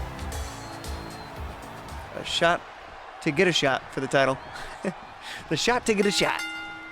Here we go, triple threat match underway. Of course, triple threat rules apply. That means no disqualifications, no countouts. Anything goes. That spells danger for our official tonight, Ben Dover, who's already severely been beaten. Might even have a lawsuit case developing as we speak against Global Pro Wrestling and its associates. And he might actually win that case. We'll see. I got a hell of a team of lawyers, though. Well, Rico does. I'm going to rely on Rico's lawyers for that one.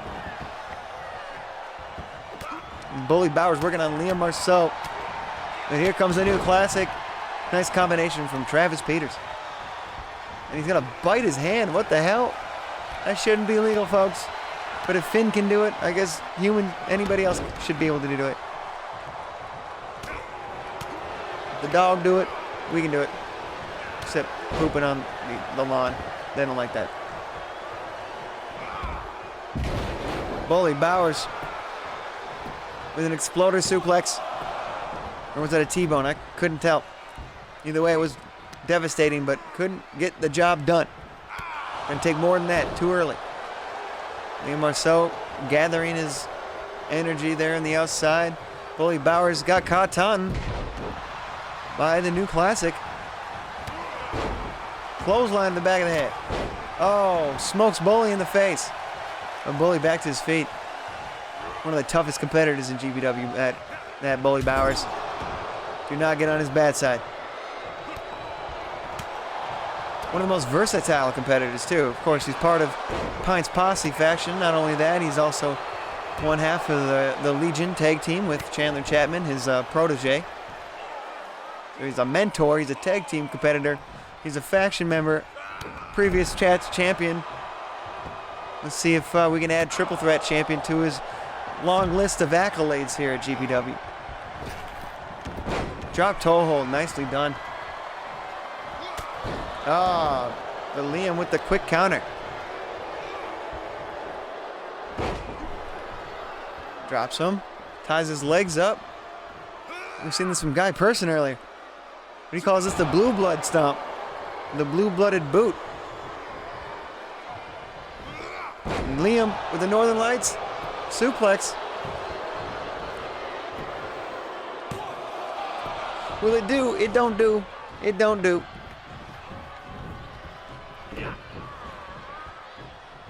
And another Northern Lights. So nice, you gotta do it twice, but Bully Bowers coming in with the combos here. Oh, shit. Oh, my God. He's charging up. Oh, a knee to the face. Oh, my God. Making a name by destroying his face. Knocking the taste right out his mouth. He thinks about it almost every day. And it just a one count. Bully too tough for you. Ya wanka. The new classic. Not intimidated by Bully Bowers. Still fighting. So is Bully. Bully! Suplex nicely done. Expertly applied by the masterful technician. The ruffian. And luscious Liam. Now has the advantage. He might be going for that figure four sharpshooter. That was not a typo, folks.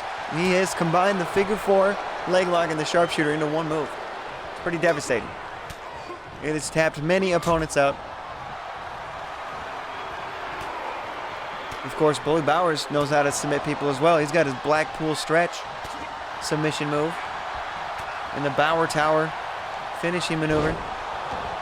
Travis Peters, I don't remember his finishing moves. It involves him playing the air guitar and doing a leg drop from the top rope. Whatever he calls that. Oh, I call it the stage dive. 2, that could do it. Oh, a Kavat suplex almost put him away. But no.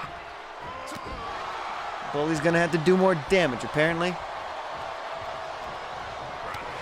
Well, Liam is recuperating once again on the outside. He slides back in. Letting the two duke it out.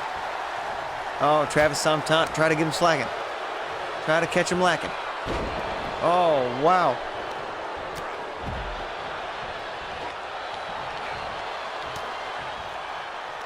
I don't know how he suplexed him by his neck, but he did that. And luscious Liam Marceau is taking over. He's going to try to get Bully in the center of the ring to set him up for that figure 4 sharpshooter, I swear. Yep.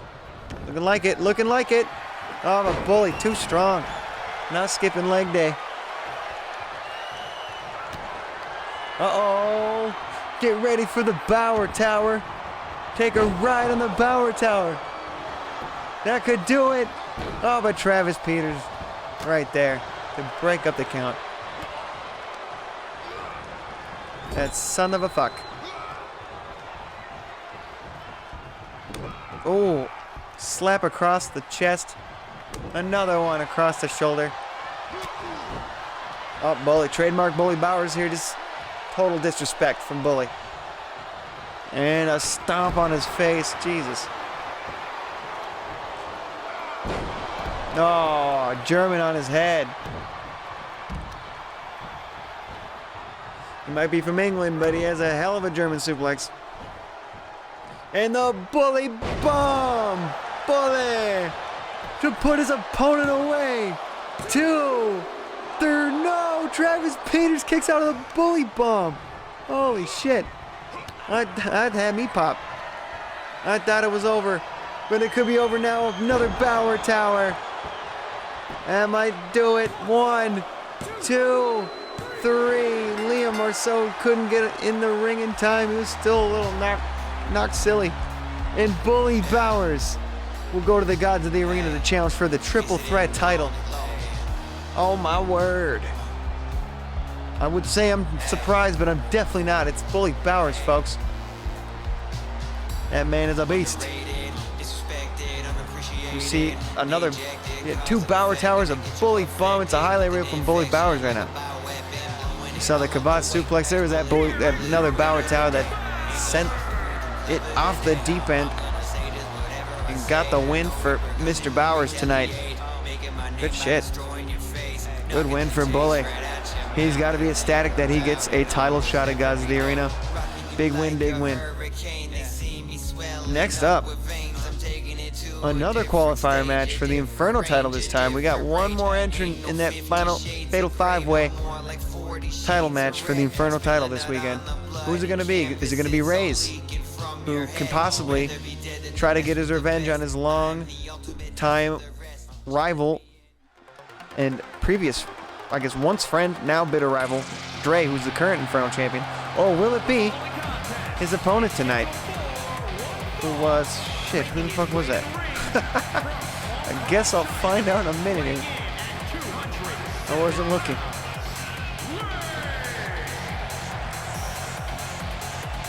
Reyes, of course, a former tag team champion with his old pal Dre, now his bitter enemy. Dre, the current Inferno champion. They've both went their separate ways, but in many ways they have crossed paths over and over again here in Season 2. Oh, it's Chandler Chapman, of course. It's the protege of Bully Bowers that I was referring to. The young chap himself. Couldn't get enough of this theme, could you? There he is, the young chap.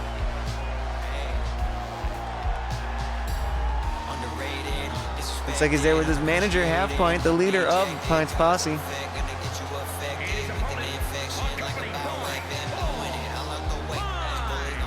From Manchester, England, weighing in at 225 pounds, Chandler. Of course, the young chap, Chandler Chapman, debuted here late in season 1 as a babyface, kind of your generic Will Ospreay type British high-flying wrestler. But then had a few squabbles with his once rival, now partner, Bully Bowers. And there's a whole story to that. He lost probably like a series of matches. Bully, they had quite a series trading wins with each other, but ultimately lost that feud. We didn't see Chandler Chapman for months after being taken off the shelf by Bully Bowers at the end of season 1, injuring his leg. He came back last September at Skid Row in a match. He interfered. He did a run-in, interfered in a match between Bully Bowers and Nacho Suave for the Chats champion back in September. We thought he was going to come and defend Nacho Suave and protect him from Bully Bowers, but instead he did the opposite. He joined forces with Bully Bowers. And ever since, we've seen this new persona in him, is a bit more goofier comedy character, leaning into the second fiddle character, the wisecracking, goofy sidekick character, if you will. But don't let his new personality fool you. This man still is fully capable in the ring. He's a hell of a high flyer. He's got so many moves in his arsenal. And he is a young man with a lot of upside potential, but he's in the ring with another young competitor with a lot of upside. A man who knows a thing or two about being a champion, but has yet to capture that Inferno title, which has eluded him all season. He's had a few shots for it. The guy who has always gotten his way is his old tag team partner, Dre. And perhaps Reyes can get in Dre's way at Gods of the Arena tonight if he inserts himself in this Fatal 5-Way match by getting a winner tonight. This perhaps is the biggest singles match of Young Chap's career. I don't think he has any intent on letting that slip through his fingers. On Pint already early here, jaw-jacking at Reyes, got him distracted just in time for a missile dropkick to hit in his face. Good Lord. A cover here. Oh, kick out from Reyes. And Chapman with a whiff there. Oh, nice move from Reyes. A running Hurricane Rana. Reyes, a expert martial artist from China. Well versed in high flying. But a hell of a striker as well. Oh my God. Superplex from the top rope, my word. And Chapman's stunned. He's hurt.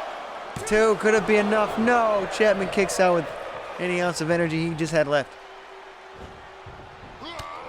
He's fighting for his life there.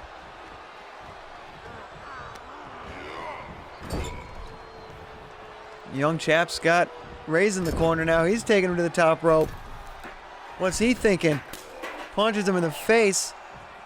I heard a chair noise. Is Half Pint up to no good over there? Sounds like him. Oh my God, a Spanish fly from the top rope. And he almost landed on that chair. I knew it. I knew Half Pint threw in a chair. That might do it, folks. Reyes is out of here. 3 count. No! Reyes keeps his hopes alive of winning that Inferno title. And what better time to do it than at Gods of the Arena? The showcase of the Immortals. Oh, but if he can get there, German suplex to the steel chair. And Chapman telling him to get up. Oh, he's about to go for God Save the Queen, but got reversed. And now Half Pint again interfering in this matchup. When will the interference end, folks? Oh, dropped him on his neck. Oh, Jesus, that was not gentle. Focusing on that neck still. Oh, no. And now he might just have a target to exploit. Got him in the ring, center of the ring almost. Looking for a submission instead. Single leg Boston Crab. Well, I guess he's from Manchester. Single leg Manchester crab. An English crab. Oh, but the rope break. Reyes crawled his way to the ropes. Oh, but Chandler did not like that call. It was a fair call. I'll give it to Bendover. That was the right call, but apparently the wrong move. Because Chandler is now peeved. He's got a kendo stick. Oh, but Reyes. That backfired. Reyes hits him with the stick. Ref did not see it. And a German suplex to Chandler on the chair. A little karma for the young chap there. Eye for an eye. And Reyes, wow, look at this. Oh. Tilt-a-whirl head scissors. We got a 4 count. Action's getting back in the ring. Top rope. Oh, Chandler had it scouted. Got up in the nick of time there. A cover. 2. Near. A kick out by Reyes. And the young chap telling the crowd what he thinks of him. Telling the GPW universe what he thinks of him. Oh, he goes and does that. And boo that man. Splashes to nobody on the outside. Pays the price for that botch right there.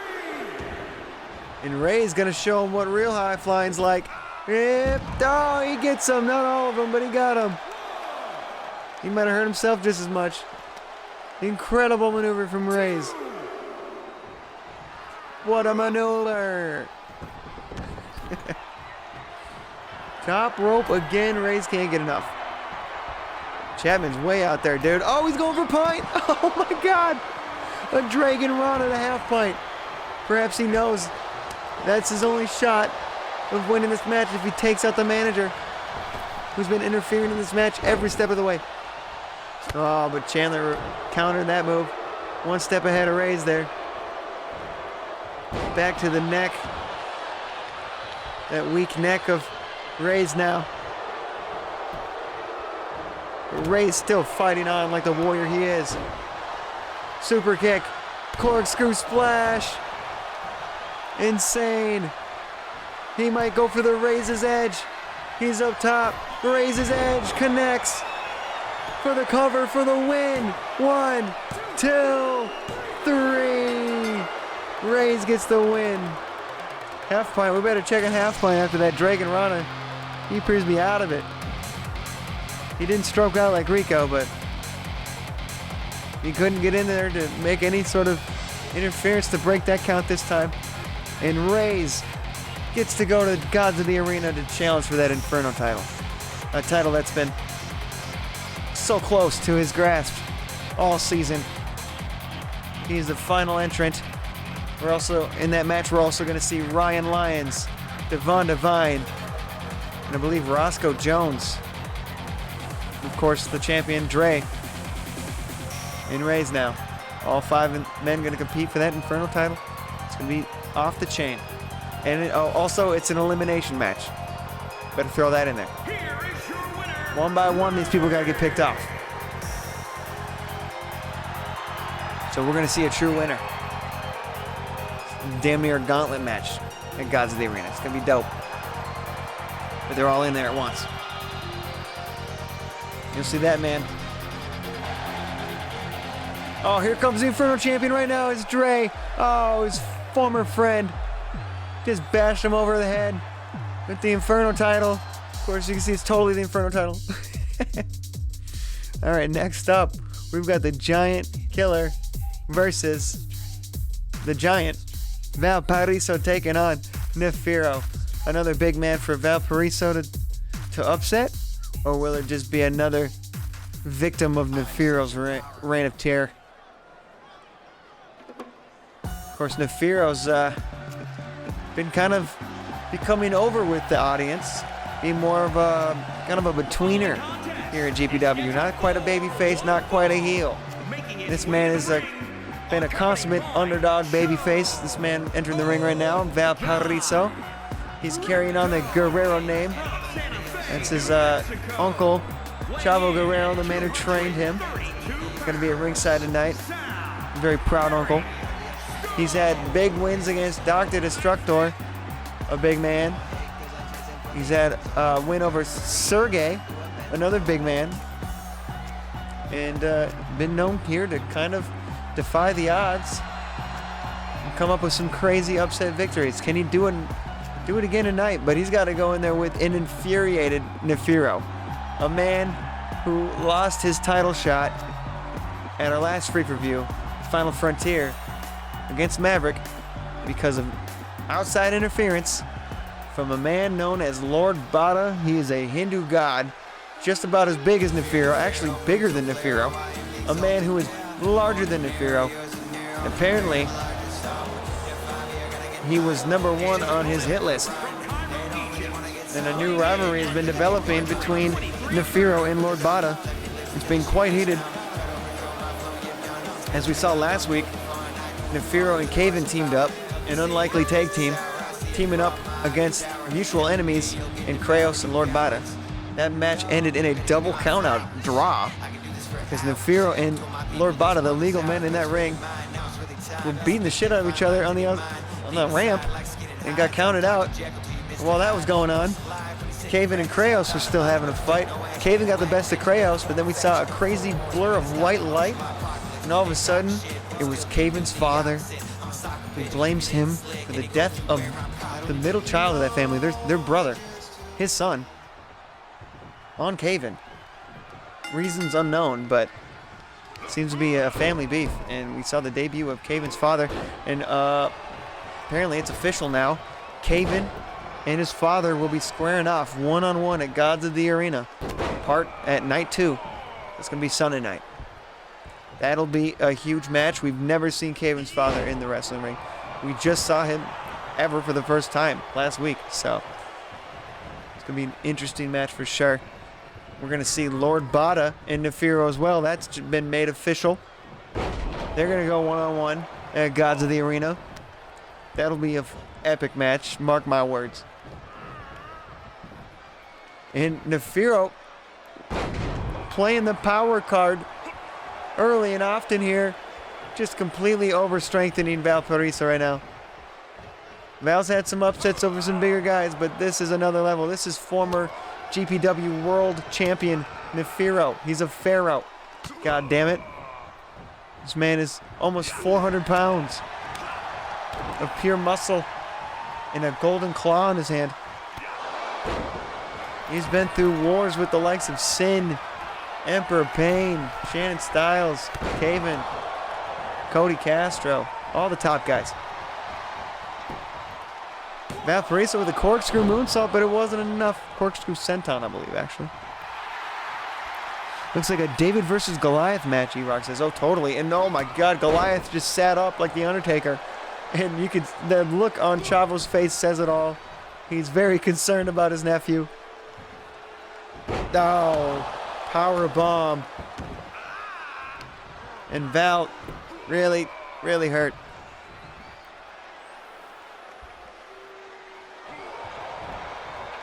And he's digging that claw into his boot. That iron claw, he calls it his death claw. We've seen that thing used to take out many opponents. You pretty much submit or pass out from the pain. That's your two options. When he drives that death claw straight into your face. Completely legal somehow. And a claw slam. Grabbed him by the face to choke slam him. And a claw slam. Oh, with the real claw.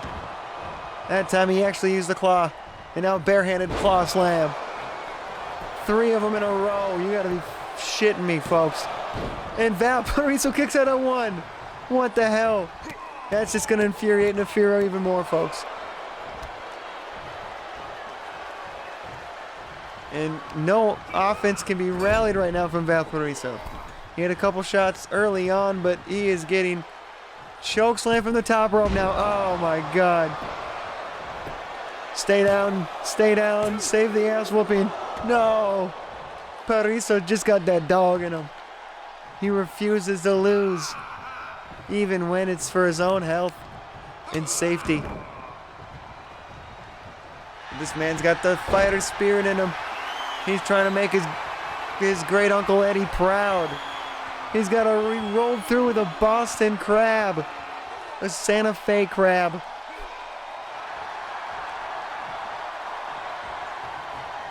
Oh. Stomp to the chest. Gets out of that. Is just too overpowered. It'll be hard to submit those giant legs of Nefiro. Oh, stepped on him. Hit him with a drop kick. Nice move from Val. And some offense being shown. Let me get the win, though. No, not even a 2 count. Too little too late for Valparaiso, it seems, but maybe not. He's going to go for the Santa Fe swing. He hits him. This could do it. An upset. 2, no.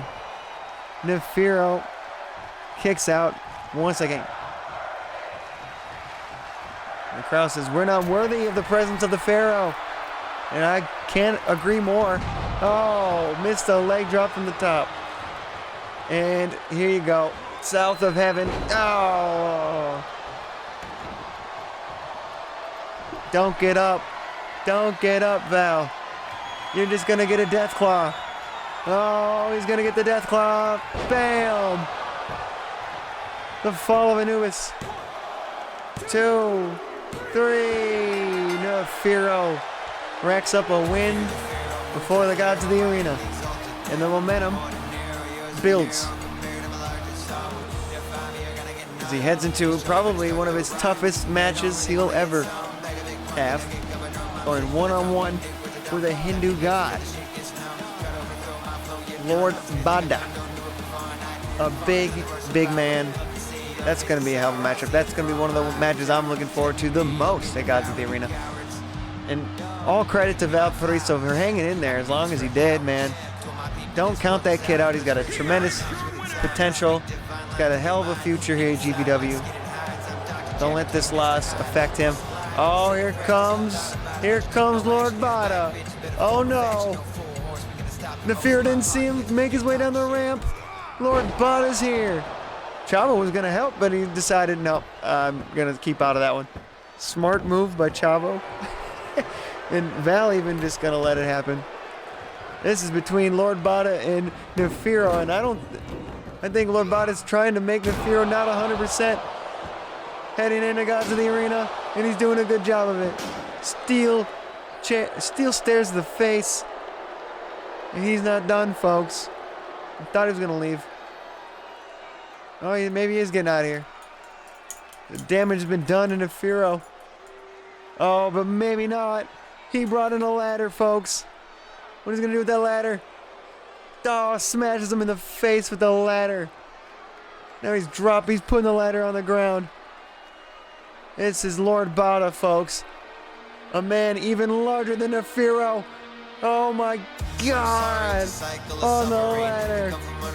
And it looks like Lord Bada has the advantage heading into Gods of the Arena.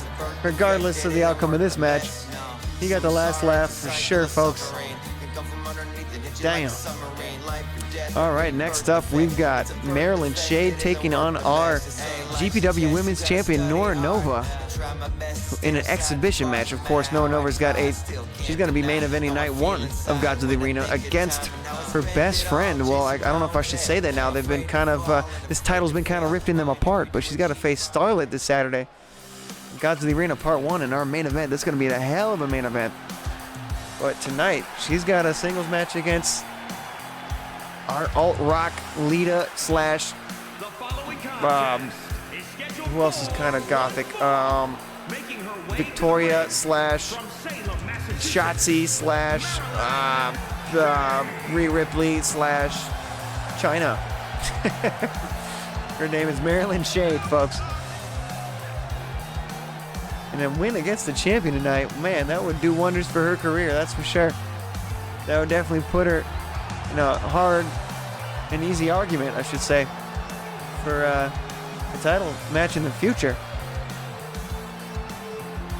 So even though this is not for the title, there's still a lot of pressure put on Marilyn Shade to have a good showing tonight. She's going to be squaring the ring with the number 1 on the division. The title belt proves it. currently number 1. And Supernova herself.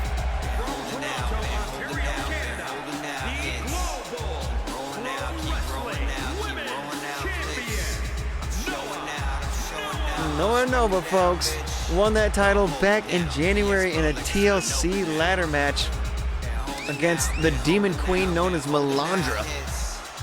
She's, of course, part of the Syndicate faction.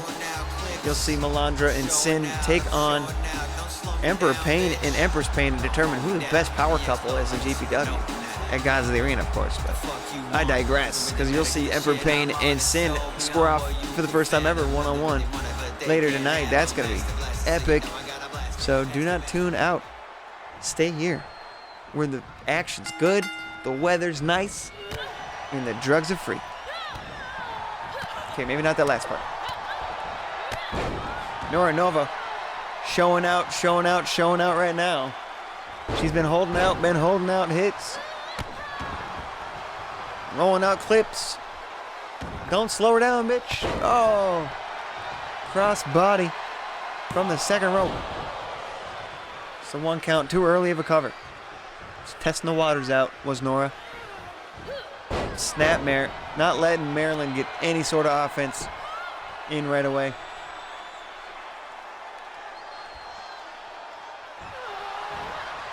Working on that foot now. Oh, Maryland pushes her off of her. And now it's Nora in the corner. Oh, big body splash from Maryland Shade. Stumbles Nora into the center of the ring. Oh, a German suplex with a bridge. Could it do? No, it did not do.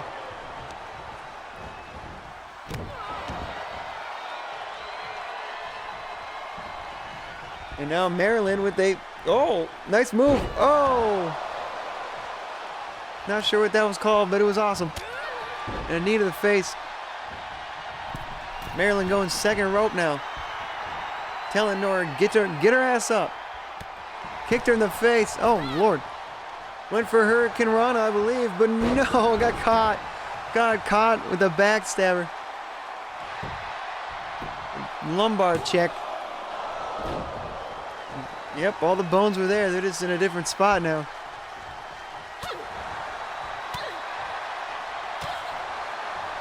An impressive counter. Impressive counter from Nora Nova. And now the momentum has swung back to her favor.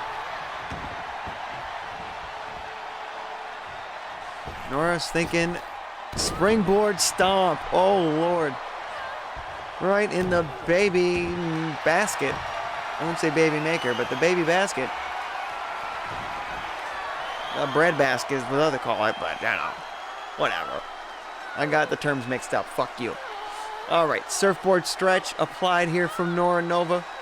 A unique old school finishing move. Or finishing submission move.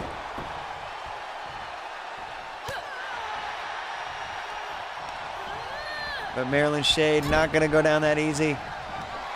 Oh my God, the deadly Nightshade connects! Nora Nova's in trouble. The deadly Nightshade. That might do it, folks. This would be huge. 2, 3, no. So damn close. Man, we have so much to go. We still have over an hour worth of action tonight, folks. In our season 2 finale. It's been incredible. We've got so many dope matches still to come. We've got Leon Kosi versus Sanctum. Sanctum making his in-ring debut. We've got Emperor Pain versus Sin. And our main event, oh, we got that tag match between, what was it, Maverick and Dre, Shannon Styles and Ryan Lyons. And then our main event, a hardcore match between Diente and Nayati. The falling out of the Nightcrawlers is going to end up being our season 2 finale main event. Crazy that those two would steal the show over a card like this. But they could. They have potential too, so I gave them the bump. That rivalry's deep. It's fresh. The wounds are very fresh still. After Diente turned his back on Nayati. Putting him on the shelf for a month. Marilyn Shade working on the champion's arm there. It's not supposed to bend that way. Going for the cover. Probably should have did more damage there. And yep, Nora Nova kicks out. Wasn't going to put her on the ground for the 3, that's for sure. A little too much taunting from Marilyn. Trying to psych her ass up. Couldn't psych herself up in time though. Nora flying out the ropes here. Well, perhaps bailed out of what she was thinking about doing. Instead, going for the top rope. Marilyn had it scouted, but couldn't get to her in time. Double axe handle. And Nora back up to the top again. Oh my God, a beautiful moonsault from Nora Nova. Oh, rope break. Marilyn barely got her foot on the rope. Lucky. That could have done it. Double super kicks.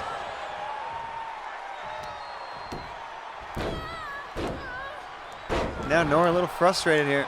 Just pounding her skull into the ground. Nothing pretty there. Into the corner. Oh, what is Nora thinking? Oh, went to the other corner. Oh, what is that, a arm drag tilt-a-whirl DDT? Tornado DDT? I don't even know. Springboard tornado DDT. We'll call it. Hammer and wrist lock applied there. No. Marilyn broke out of the hold. Oh, look at this little Hardy Boys action. Of course, her favorite wrestler growing up was Lita. Very inspired by her as a kid. And loves Paige as well. She's big into Paige, aka Saraya. Bleachy Baby says, loved Lita. Absolutely, Lita was great.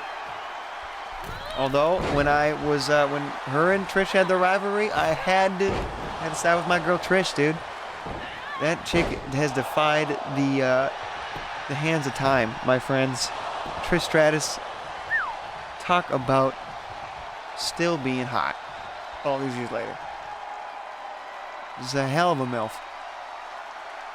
I assume she's got a kid at this point. Oh my God, stomps in her arm. And she also proved that this year she still got it, man. That match against Becky Lynch for that cage match was insane. I remember how crazy that match was. Becky had that huge bump on her head, or was that Trish? Yeah, Trish had a huge bump on her head. Took a big old goose egg to the face. Oh, the Supernova connects, and Marilyn Shade might be out of it. 2, 3, yes, the Supernova puts her opponent away, and Nora Nova racks up a win, builds some momentum before her main event at night 1 at Gods of the Arena this Saturday against her friend Starlet, if they're still friends. There's a lot of tension there. Last week they shook hands after basically a few weeks ago they had a little bit of a falling out, a little frustration in the tag match that they had. They were tagged up against the Mister Sisters, and things happened in that match where they both got frustrated with each other. Words were exchanged, even got to a shoving match. Starlet tried to apologize behind the back later that episode. Backstage, I should say. Nora Nova kind of just walked away from her, didn't really accept her apology. Last week they shook hands after Starlet's match, but there was some tension there. It was one of those handshakes where they didn't let go and they built that tension. Oh God. And here comes Starlet. And here's the stare down, folks. So we're gonna get a little preview here, or just an epic stare down for Saturday. That's gonna make ripple effects throughout the GPW universe. What's gonna happen on Saturday? My word. And here we got a debut, folks. It's never too late to debut a new character. Season 2 finale. We got a new character, folks. We actually saw him last week, or was it 2 weeks ago? I think it was last week. Come to the aid of the Disciples of Darkness, Diabolus and Lucian. Looks like this is their 3rd member they've recruited. I think they conjured up a demon, because Sanctum looks like a whole ass demon inside. Like they pretty much like invoked a demon inside a human body is what it looked like. And I think that's what Sanctum's gimmick is. And here comes the Lone Wolf who actually saved the day against, or helped save Senshi, the unlikely savior, after Senshi and the Disciples of Darkness had a match, got out of hand after Sanctum's interference, and he kind of returned the favor because Lone Wolf was going to be just another victim of the Disciples of Darkness in his match against Lucian a few weeks ago. They were going to take some chairs to him after the match after he'd suffered a loss from Lucian. But then I think it was Masaru of Senshi came out to save the day. Lone Wolf returned the favor the other week, came to the aid of the of Senshi after getting their ass whooped by the Disciples of Darkness.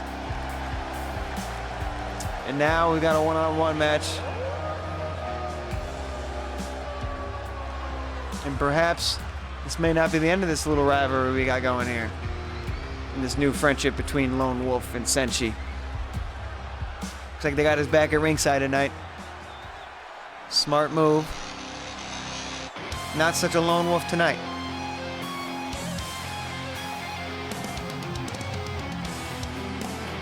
Here he comes, folks. A demon resurrected inside of a body, a human corpse. You can see the stitches even. He's a reanimated corpse brought into life. He's kind of like Dread. He's kind of like, Dread, who was a reanimated corpse brought back to life. But this was through, instead of necromancy, this was through the art of demonic possession, because the Disciples of Darkness are known occultists and devil worshippers, of course. It looks like they're going to be ringside. Of course, nobody doubted that. And here comes Sanctum, a man who's got a beating heart for a necklace. That is a fucking gnarly metal thing to do. That is metal as fuck. And an intimidating presence. I can feel his aura from here in the booth. My word. Appears, oh yes, we did. Okay, I've got an update from the back. Rico Sleaze has appeared to be fine. He seems to be acting normal again. He doesn't know. We had our local medical team check him out. Appears he suffered a mini stroke out there, but he appears to be totally fine and functional now. So that's good news. That's good news. Rico Sleaze appears to be back to his old ways. He insulted catering and is making shiesty deals once again. He's back on his phone. I think the phone, the transmissions from the phone might be giving him brain damage or something. Dude, he's always on his phone. It's never good to constantly have your phone by your ear. Although he's got one of those 80s not cordless. They're cordless. Those 80s phones, with the big antenna and shit. He's old school. And Sanctum making an impressive start already. Oh, knee to the face of Lone Wolf. The Lone Wolf has been on the rise here since his debut on Season 2, I think last August. Had an impressive rookie season. That's for sure. But here comes a new rookie, if you want to call him that, trying to make a mark in his debut at the expense of Lone Wolf.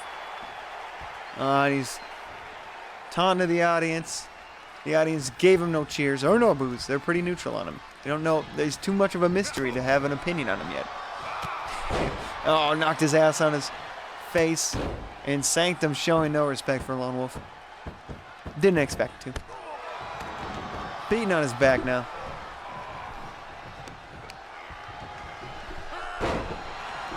Just pulling him around like a rag doll. That's a pretty big man in there. You're throwing another man around like that. But Sanctum's an even bigger man than Lone Wolf. Size-wise. Maybe not dick size. But definitely physical stature. Oh, a missed clothesline from Lone Wolf. But he hits that elbow. Springboard. Oh, springboard back elbow. Nicely done, and Lone Wolf's rallying a comeback here.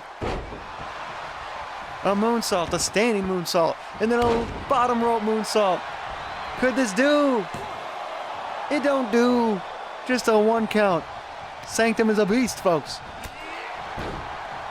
Oh, and he delivers that wolf shin pad on his face. That's Pokey. Using it as a weapon in a frog splash. Get it. Could this do? No, it don't do. A kick out of 2.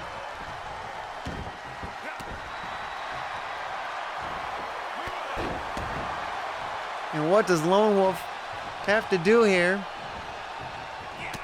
to put Sanctum away tonight?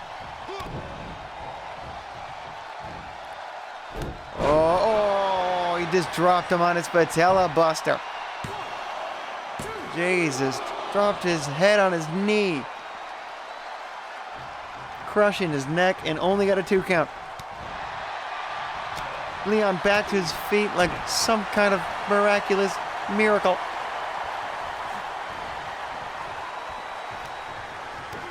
Clothesline Sanctum over the rope. What we're going to see here, he's charging up. Oh, the Lone Wolf dives over the ropes. A suicide dive. And Massar's there to back him up just in case the Disciples of Darkness try anything funny. Luckily, nothing funny happened. It actually might stay a fair fight here tonight because of the even numbers game out on ringside, or it might devolve into chaos at this point, with all members just fighting each other. Let's hope it doesn't get to that point. I'd like to see a nice, fair contest here. Sanctum walking into enemy territory here. He knows they can't do shit. Oh no, he's got him up. Sanctified out of nowhere. Just picks him up and sanctified him. 1, 2, no! How did he kick out of that? Hit him with the sanctified.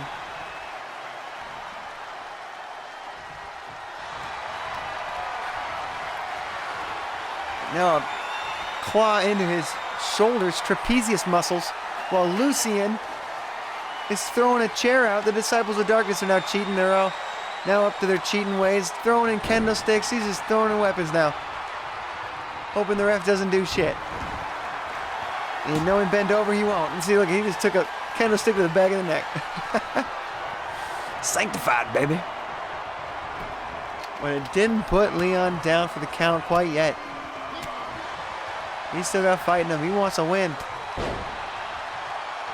Oh, he showed that the Demon Man can be bruised and bloodied. I think we got some blood on Sanctum there, but that just might make him angry. He might even drink his own blood tonight. He's not a vampire, but he's a sick fuck. Oh, a clothesline. Oh, the back of his head hit the chair. That's what happens when we got weapons all over the place. And now Sanctum tanking out, bend over. Can't see what's going on. Chair shot to the skull, and we got a bloody, bloody skull.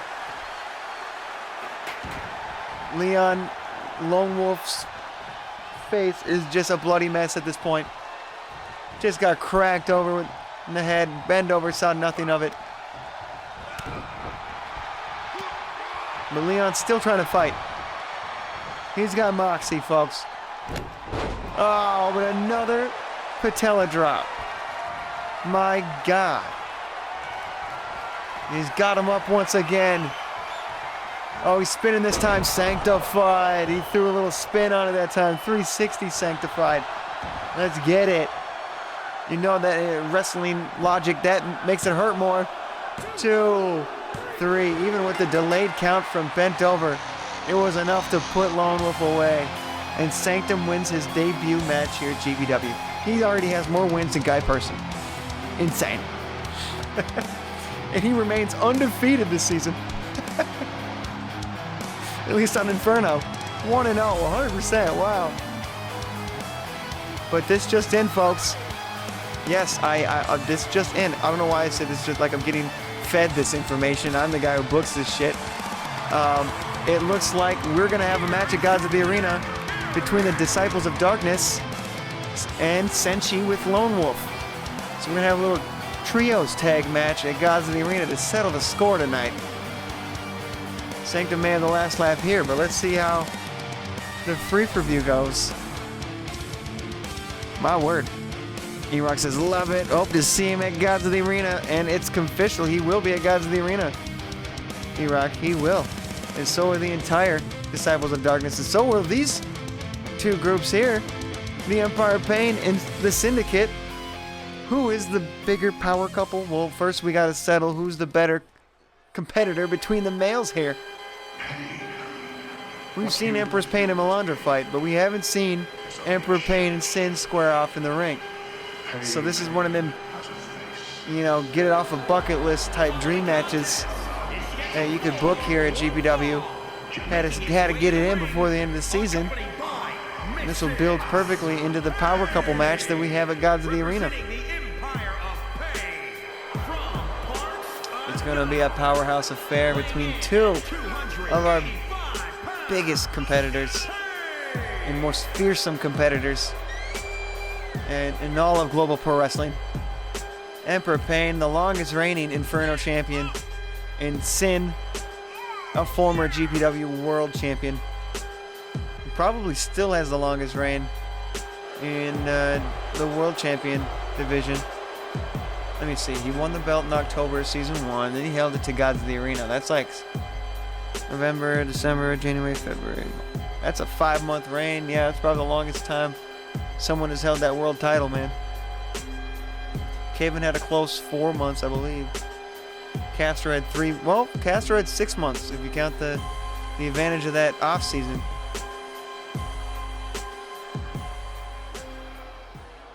E-Rock says, I'm going to make sure to tune in even though I'll be running sound on Saturday. Oh, perfect. Way to multitask, my guy. Yeah, I think your match is going to be on Saturday, so make sure to have it on your phone or something. You're not going to want to miss it. And here's the epitome of a man that brings Inferno to the ring. That brings an Inferno everywhere he goes. This guy is Inferno.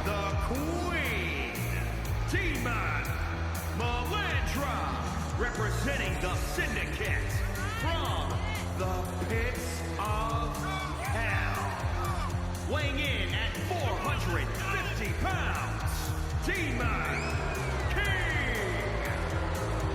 And you never want to piss off the Demon King from the pits of hell.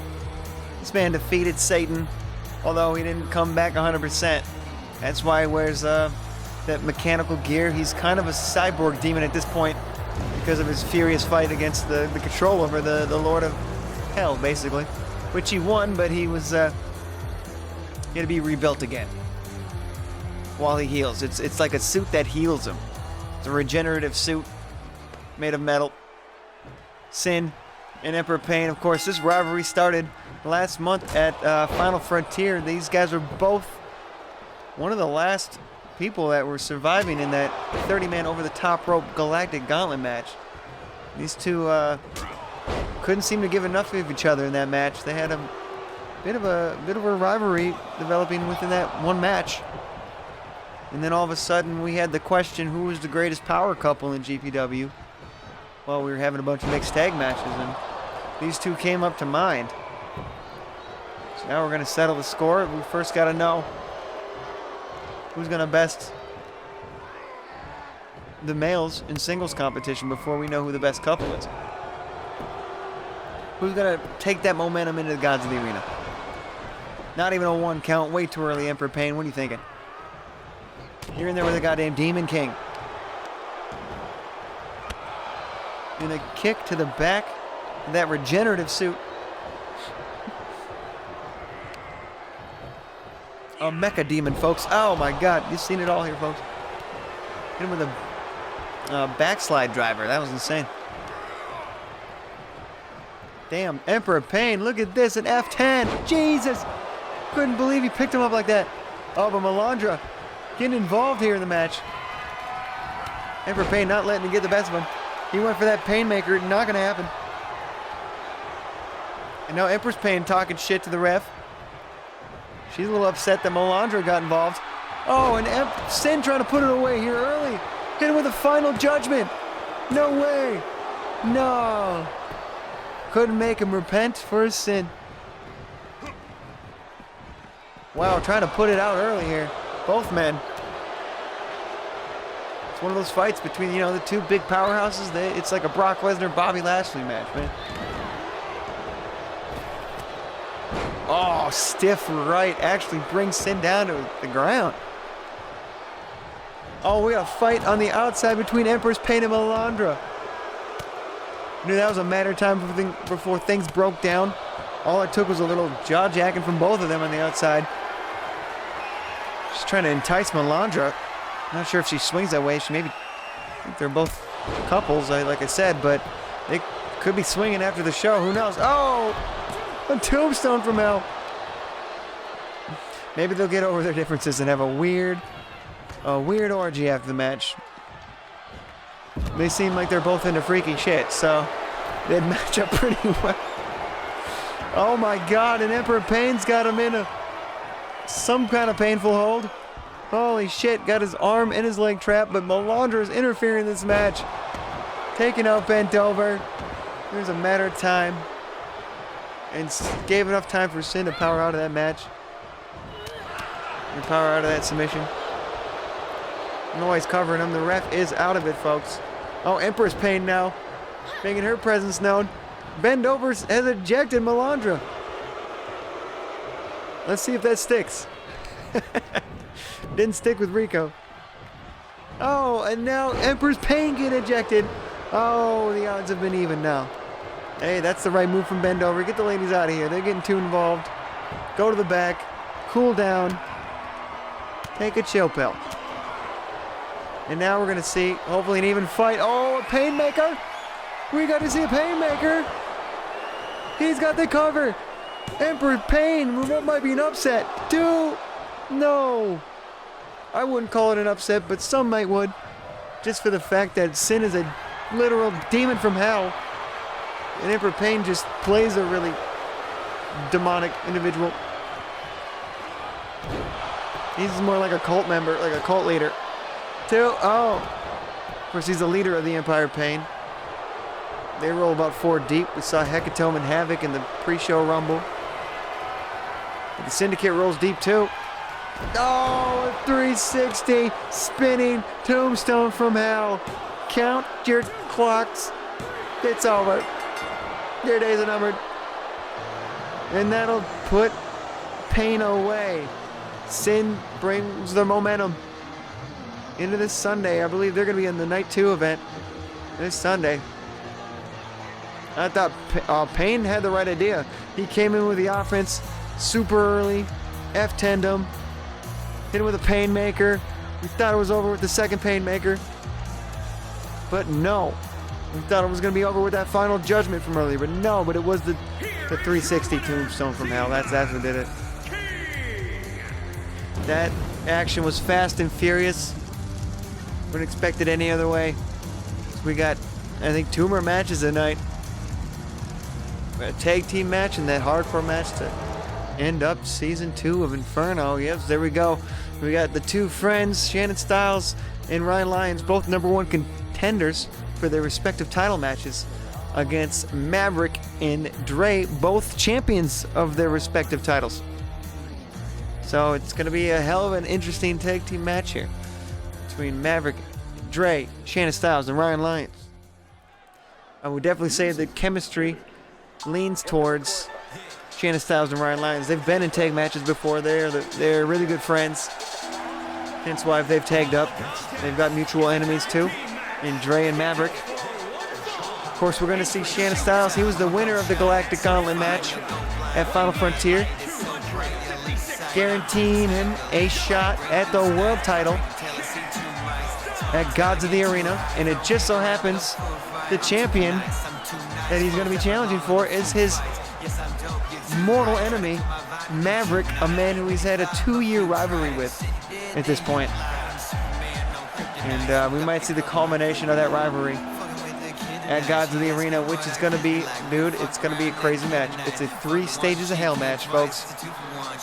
It's going to be a no-holds-barred match for Fall 1, submissions match for Fall 2, and if we get to Fall 3, Hell in the Cell. It's the only way you can settle that bitch. Here's a man that's going to be in that Fatal 5-Way Inferno title match, elimination style.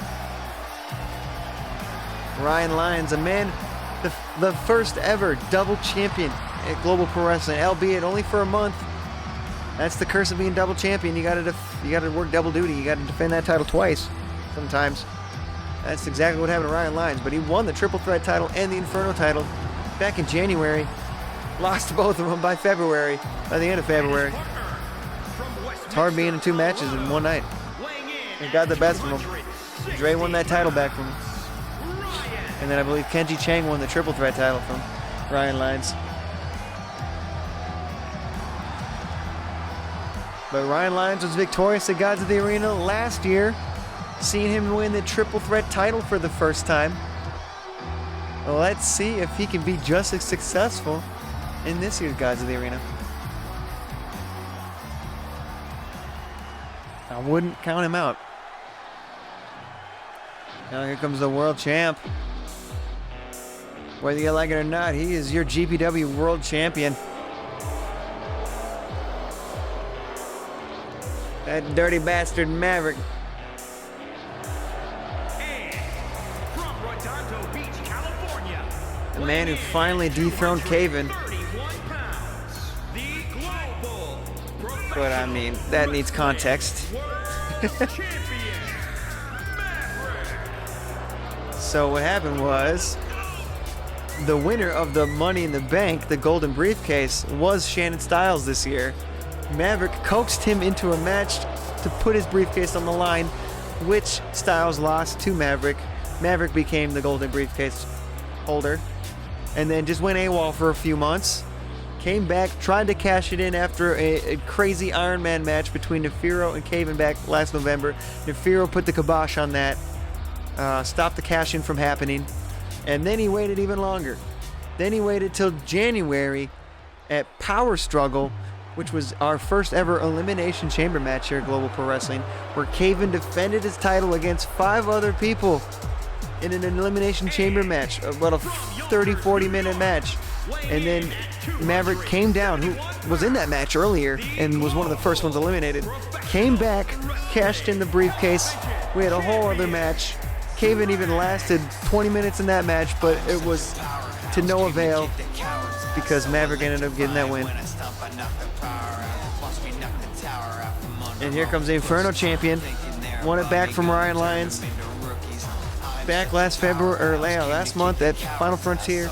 Won his title back. He called his shot. He knew he was going to do it, and he did it. He's been one of the most dominant Inferno champions we've seen. Now a 2-time Inferno champion.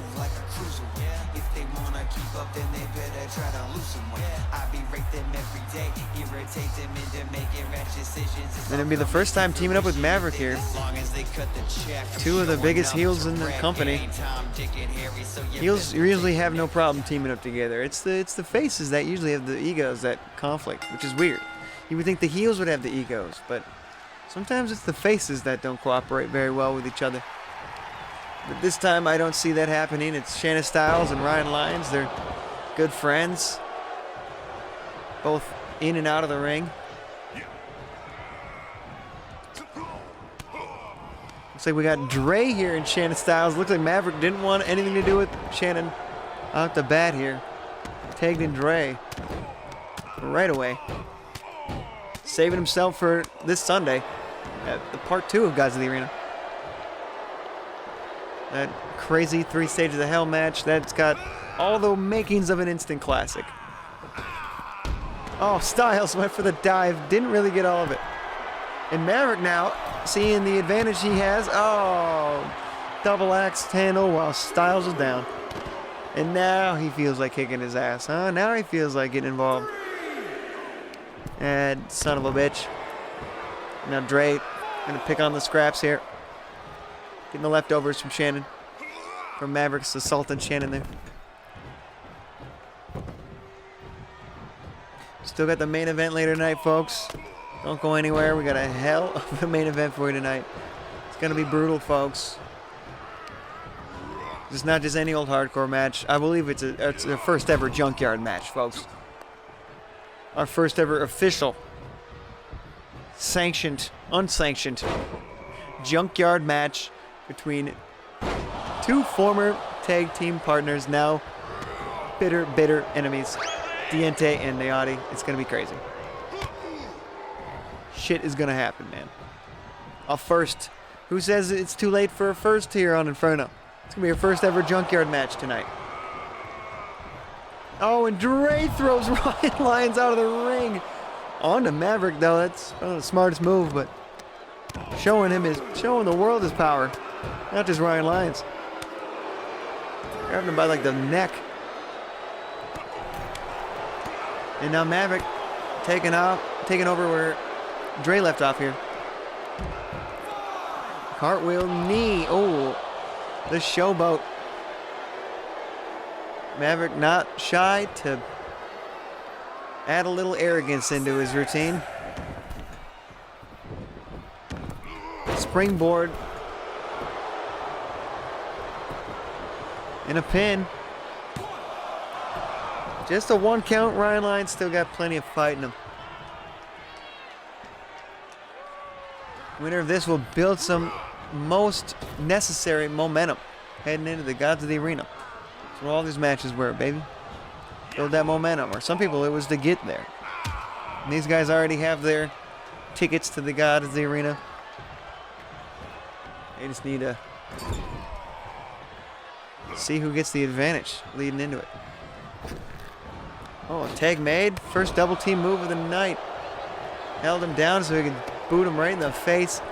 Dre, of course, known for his gores. This guy's a gore machine.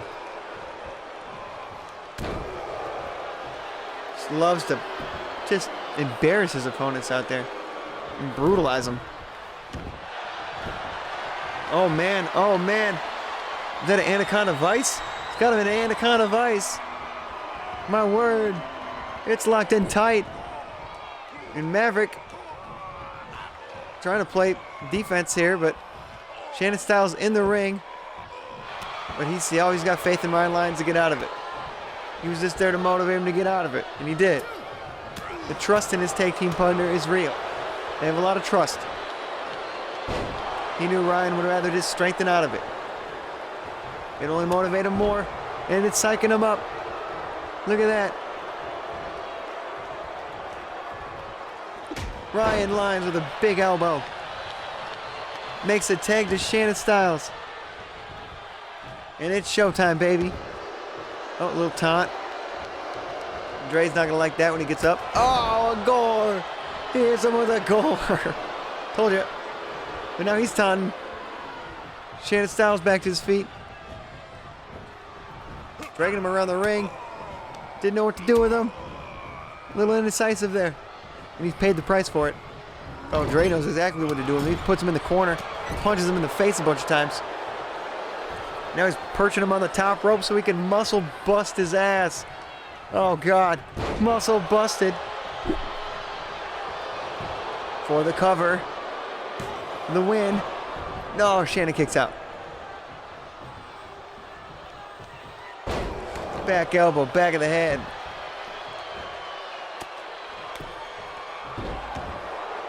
The punishment continues on the world title's #1 contender. Uh-oh, drop from the top. That could be it. He hit him with a drop from the top. Oh, wait, he renamed that move to the Doomsday. Hit him with the Doomsday. Oh, but Ryan Lyons came to the aid of his partner, his friend, his comrade, his amigo. His pal, his buddy, guy. And Shannon Styles now working on Maverick, taking him out of the picture. I can't remember who the legal man is. I think it's Shannon Styles. Pretty sure. Yep. Throws Dre into the corner now. We're going to see some double team move from Lyons and Styles. Nice. A spine buster. X Factor? Kind of reverse X Factor, I guess. Whatever it was unique. And the ground and pound commenced. Ryan Lyons throwing in some blows. Dre trying his best to block it. We got action on the outside here. James Brown combo. Oh! We've got action all over the place, folks. Styles won't leave Maverick alone now. Their rivalry's too heated. Oh, the hold my dick dive. Oh, he missed. Maverick just noped him. He just noped his ass. The disrespect is real. Oh, Dre is getting pissed of Shannon Styles didn't get in the ring. He's not the legal man, folks. It's this man. It's Ryan Lyons. Who's comboing up a series of clotheslines. A third short arm. He's working on the arm. Oh, Dre is too strong, man. Too strong. In the corner, tag made to Maverick now. Oh, look at this. Throws Maverick up. Wow, nice double team move. Throws him into a meteor. And Dre not done.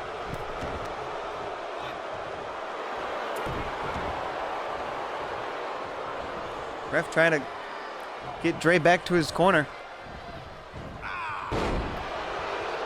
Nice swinging neck breaker there from Maverick. Could this do? It don't do. No dice, folks. No dice. And the fists are flying.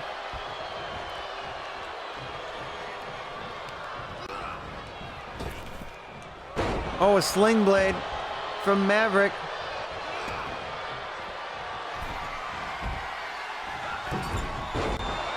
No, missed that move. Shannon seen it coming.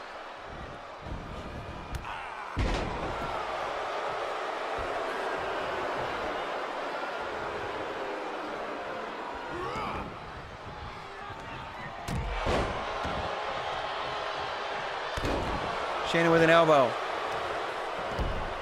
Now a headache. A headlock. Might be giving him a headache. It's locked in tight.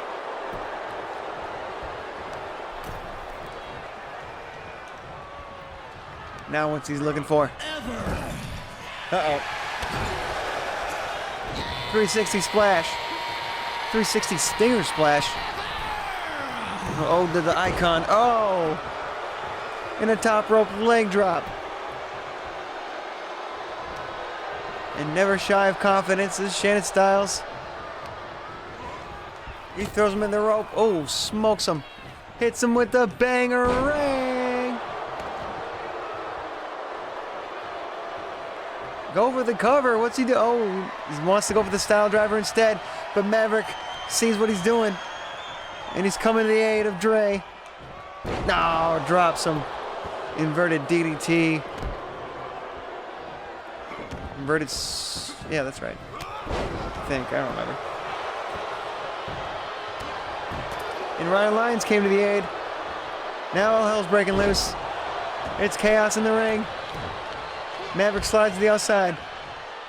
Dre's got Styles in a powerbomb senton combo. My word. A cover, but the rope break. Ryan Lyons in. He's trying to help out. But gets gut-wrench suplex for his effort. And he's not done. He wants another one. Styles can't even break him free. Dre is just too much of a beast. He hits him with a back elbow.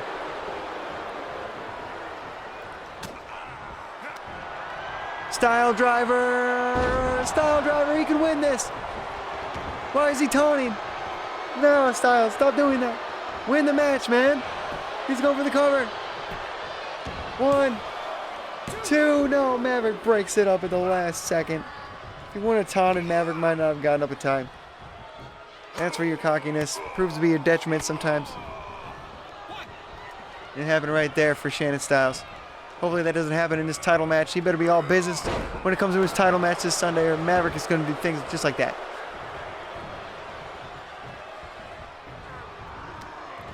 Now Dre back in the driver's seat.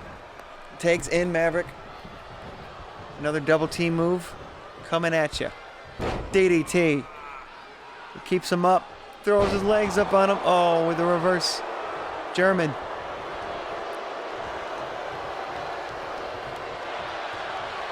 He marked him for death. He's going to hit him with the lucky 13 here.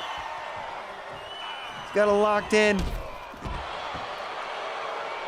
The lucky 13. Not such a lucky move for everybody else. Oh, but Styles somehow fights out of it. But at what cost?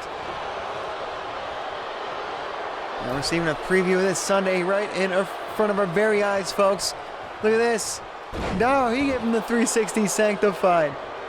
Somebody was watching the other match. From the back. In the corner, that definitely doesn't bode well for Maverick. A double team move. Scoop slam. Oh, what's happening here? Oh shit, a double people's moonsault? Look at this. Oh, double people's elbow. Amazing. A double people's elbow from Shannon Styles and Ryan Lyons. Ryan go for the cover, but the ref is trying to tell Shannon to get out of here. He's more distracted about Shannon's antics than the match itself. And it looks like Dre and Styles are going to go have a fight on the outside. We got Maverick and Ryan Lyons in the ring. Oh, Maverick, elbow in the face, setting him up for the blackout. Oh, Jesus Christ. Stomped his whole face in the mat. Maverick go round, round and round. And he connects straight in the heart. 1, 2. No, Ryan Lyons kicks out of the Maverick go round. The heart of a lion this guy has. Corazon de Leon. But can he kick out of the Mega Death Roll? I don't know, folks. Oh. And I think Styles and Dre are still fighting on the outside. 2, 3. No, that one did it. You couldn't kick out of both finishing moves, that's for sure. Maverick and Dre are going to gain all the momentum heading into their title matches this weekend. Oh my God. You got the final say in this match. I really thought Lyons and Styles would do it. I thought their chemistry would prove to be the deciding factor in this match, but no. No, it was not. Dre and Maverick get the win and get the momentum built for this weekend. It wasn't fair that well. What a hell of a tag match that was. Insane. On the disrespect here, just rolling Ryan Lyons out of the ring here, talking shit to both Styles and Lyons. Said, get out of our ring, it's our moment, and there's the two champions. Maybe they're going to keep their belts this weekend, we'll see. They're going to be celebrating this weekend like they are tonight, I don't know. That's still up to be determined. And here's our main event tonight. The falling out of the Nightcrawlers, all culminating to this main event. Our first ever junkyard match. Anything goes, no holds barred, baby. Nayati versus Diente. My God, looks like Diente's got a new color scheme. I'd say outfit, but it's the same outfit, just different color scheme. He's purple now, I guess. And then we got Nayati going back to his season 1 outfit. Before he linked up with the Nightcrawlers to begin with. Looks like he's back to normal, folks. Got his entrance theme back, yeah. Nayati's back, folks. The original Nayati. The one that debuted season 1, the bright-eyed, starry-eyed wrestler. Before Boogeyman corrupted him. Turned him into a Nightcrawler. The effects of Boogeyman seem to wear off. And Nayati's back to his former self. But he's got vengeance on his mind tonight. Better put that torch out before he decides to use it as a weapon. Light Diente on fire, that's how pissed he is. Look at the man carrying the torch here at Inferno. He knows a thing or two about fire. Lots of flames here. We're all about flames, dude. It's like a old sports car from the 90s or the 2000s.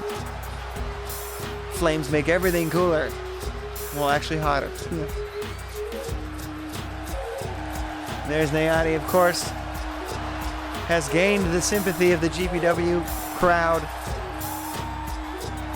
The GPW audience. They love Nayati, and they have started to hate Diente and Boogeyman once again as they turn their backs on this man in the ring.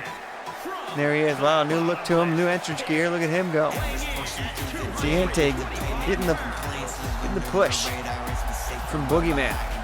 Always knew that Boogeyman was kind of playing favorites. I felt like Diente was his favorite in the faction.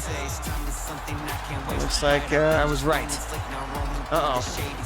Miotti not waiting, not playing around. We got those cars back out there. It's out on the pre-show. That was foreshadowing of tonight's main event, apparently. And he's not going to wait around. He's going for Boogeyman, too. Nobody's safe. Miotti wants revenge on two ends. It's twofold. And now he's working on Boogeyman. Oh, just stomping his ass into the steel step. My God. But Diente here to rescue his manager, his mentor, his dad. Just kidding. Not canon. In my word, this has all the makings of a brutal, brutal main event. We're going to go out with a bang here on Inferno. Diente already grabbing stairs. Oh my God. Onto his chest. Oh, and Diente wants to fly. Boogeyman helping out here, bringing him to his feet, and he flew cross body into the steps into Miotti, using the steps again as a weapon, throwing his own body on the line there. Diente don't give a shit. He's crazy. He's a lunatic. He has more brain damage than Bend Over. Maybe not at this point, but it looks like we even got a Bend Over. He's not even in this match. It's our main event match referee. We have congratulations to Herbie Hebner. The strike is over. He did not get what he wanted, but the strike is over. So he had to feed his family. And he is now our official referee once again, at least for this match. Our main event referee tonight. Herbie Hebner back in GPW, folks.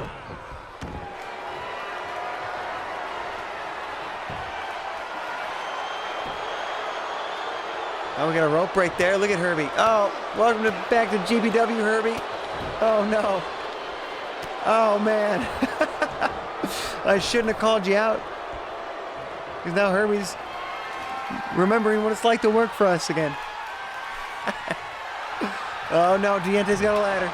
Oh, Miotti almost kicked it in his face. That was a close call. Miotti flying over the ropes. Incredible. Tope con hilo.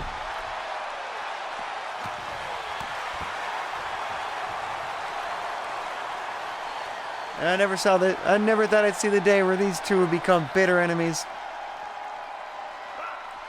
But, you know, when your team starts losing a lot and things go south and you don't know the reason why, you start blaming each other. And I think that's what happened here. And now it's gotten too personal to turn back. They want blood. And I think the GPW crowd wants blood just the same. We have a table set up, but couldn't do anything with it. Diente had it scouted. Oh, threw him into the announce table. Just morphed into it. It doubles as a car now. In this junkyard match. Anything goes in this junkyard match, even using the cars as a weapon. Oh, steel chair now. Oh. Showing no remorse, no restraint. Pure unadulterated violence, folks. And he's got more wood, as if one table wasn't enough.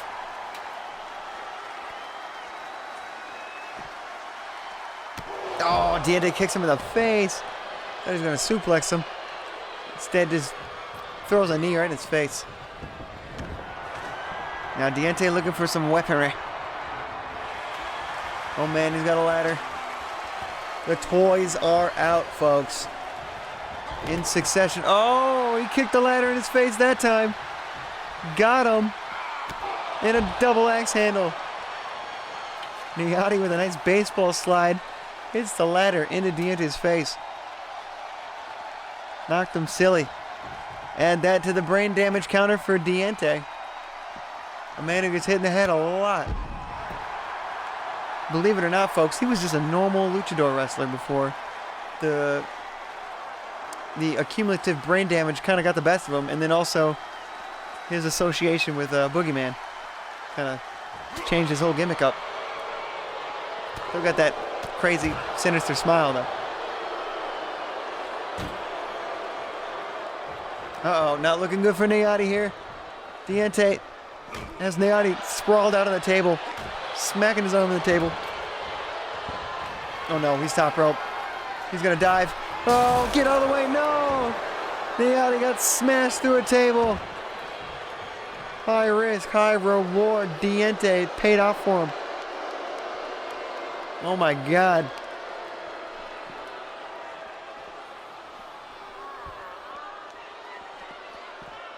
My word, what an incredible main event. What an incredible last match we're having here in Season 2 of Inferno. It's crazy to say that. I'm a little bittersweet about it. It'll be nice to have a little break from making all the videos, but mostly just, I love doing this. It's super fun. But a break is necessary. Always necessary to take time off. I'm going to need it for sure. Life has got a whole lot of changes coming my way, so gonna need to prep for it and not need the distraction of GPW to hang over my head. You know, these guys have been through wars, man. I put a lot, you know, these superstars put a lot of their bodies on the line each and every week for you guys. More so than the average wrestling superstar from the pain these guys have to go through. So they need those 3 months off to recuperate. We got a table set up in the corner now. Nayati, a series of combinations here. Nice work from Nayati.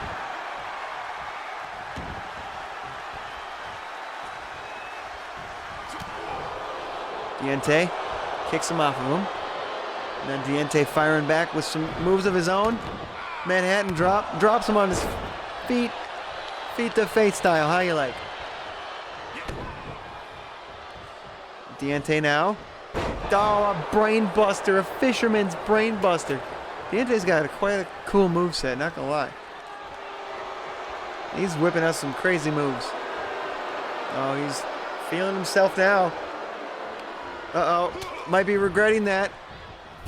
Oh, Mo. Oh, he just got DDT'd on the car. Holy shit. Oh my God. GPW. GPW.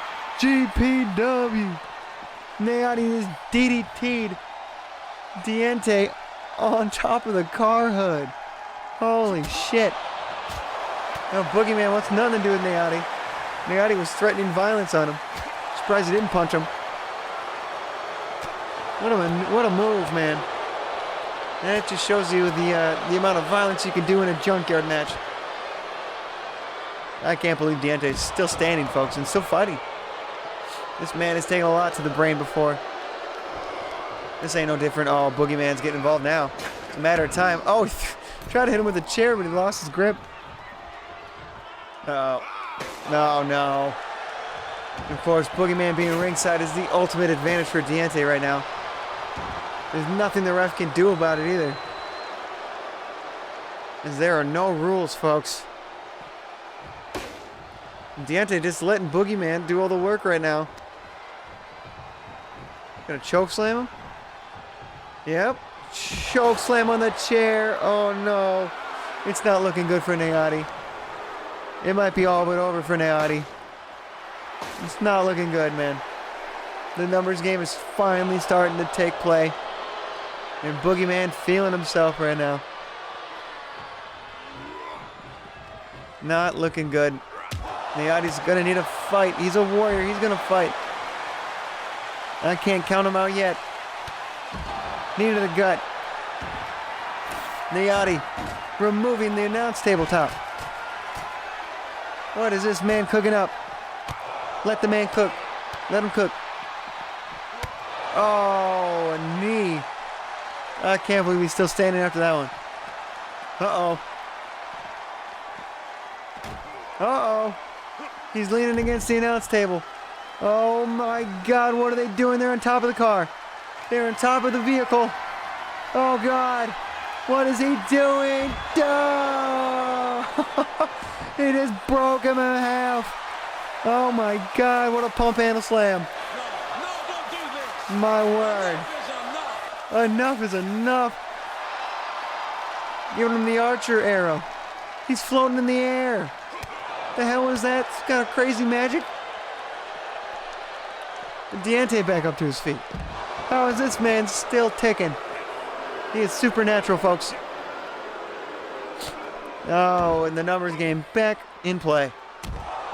And the Nightcrawlers are taking out Nayati once again. The man they kicked out of the Nightcrawlers.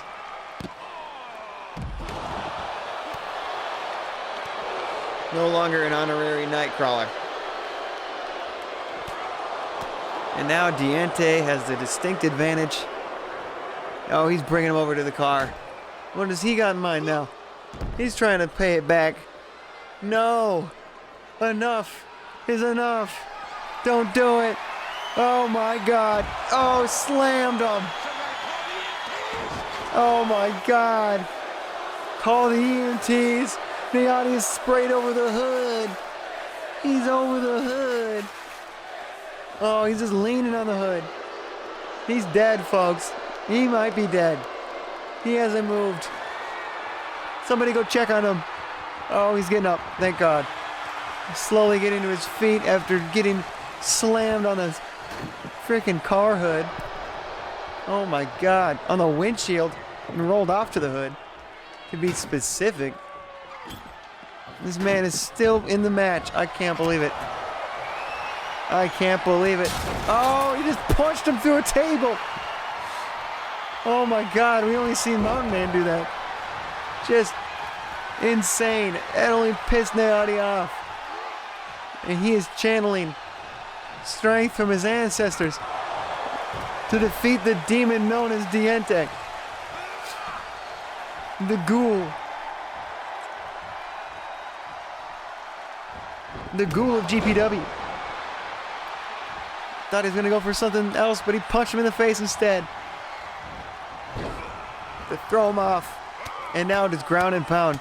You can sense the hatred from these two. You can sense the disdainment he has for Deontay. And now in the table. Uh-oh. Doesn't look good.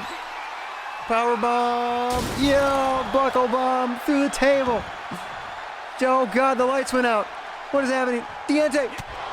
I'm telling you, he's supernatural. I told you he's supernatural. I wasn't kidding. Whatever he's got lying dormant within him has now been fully expressed out into the open through the mentorship and guidance of Boogeyman. He has channeled his inner supernatural freak. His ability to shut the lights off. Crazy. Almost gave the advantage. Oh no, he's going to go for that Deontay driver, dude. On the piece of wood. Oh, the back of his head hit the corner of that table. That debris. Yeah, it might be over. It's over, folks. And that's the oh my God, no, it's not. Nayati kicked out. Oh my word. I can't believe it. Deontay can't believe it. Boogeyman can't believe it. Deontay, tell him to get up. Oh, but he got caught. He got caught. What's Nayati doing? He's going over the ropes. Oh, he throws him out of the car. Oh my God. What a counter. And Nayati channeling his inner reserves here. He's got a little left in the tank. He's on top rope. He's waiting for Deontay to get to his feet. Double axe handle, he missed and landed on the steps. Deontay taking advantage of that missed opportunity. He's got him on his shoulders here. What's he doing? He's gonna ram him into the... Oh, he ran him into the corner. And now Boogeyman trying to insert himself back into this matchup. Oh, steps to the face. How much more can Nayati take? I mean, both these men have been through hell right now in this crazy first ever junkyard match that will go down in history. But Nayati's been taking a 2-on-1 ass whooping throughout this match. Oh no, not another one. Oh, I thought he was going to slam him again. Steady then DDT him on the mat. My word. Good Jesus.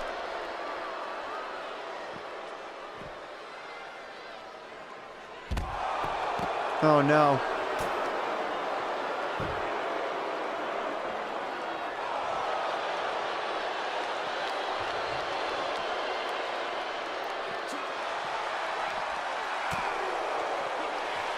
Back and forth, back and forth.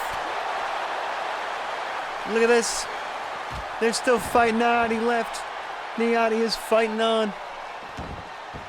Boogeyman's giving him the cold stare. He's fighting the both of them. He's taking them both out. He doesn't give a shit anymore.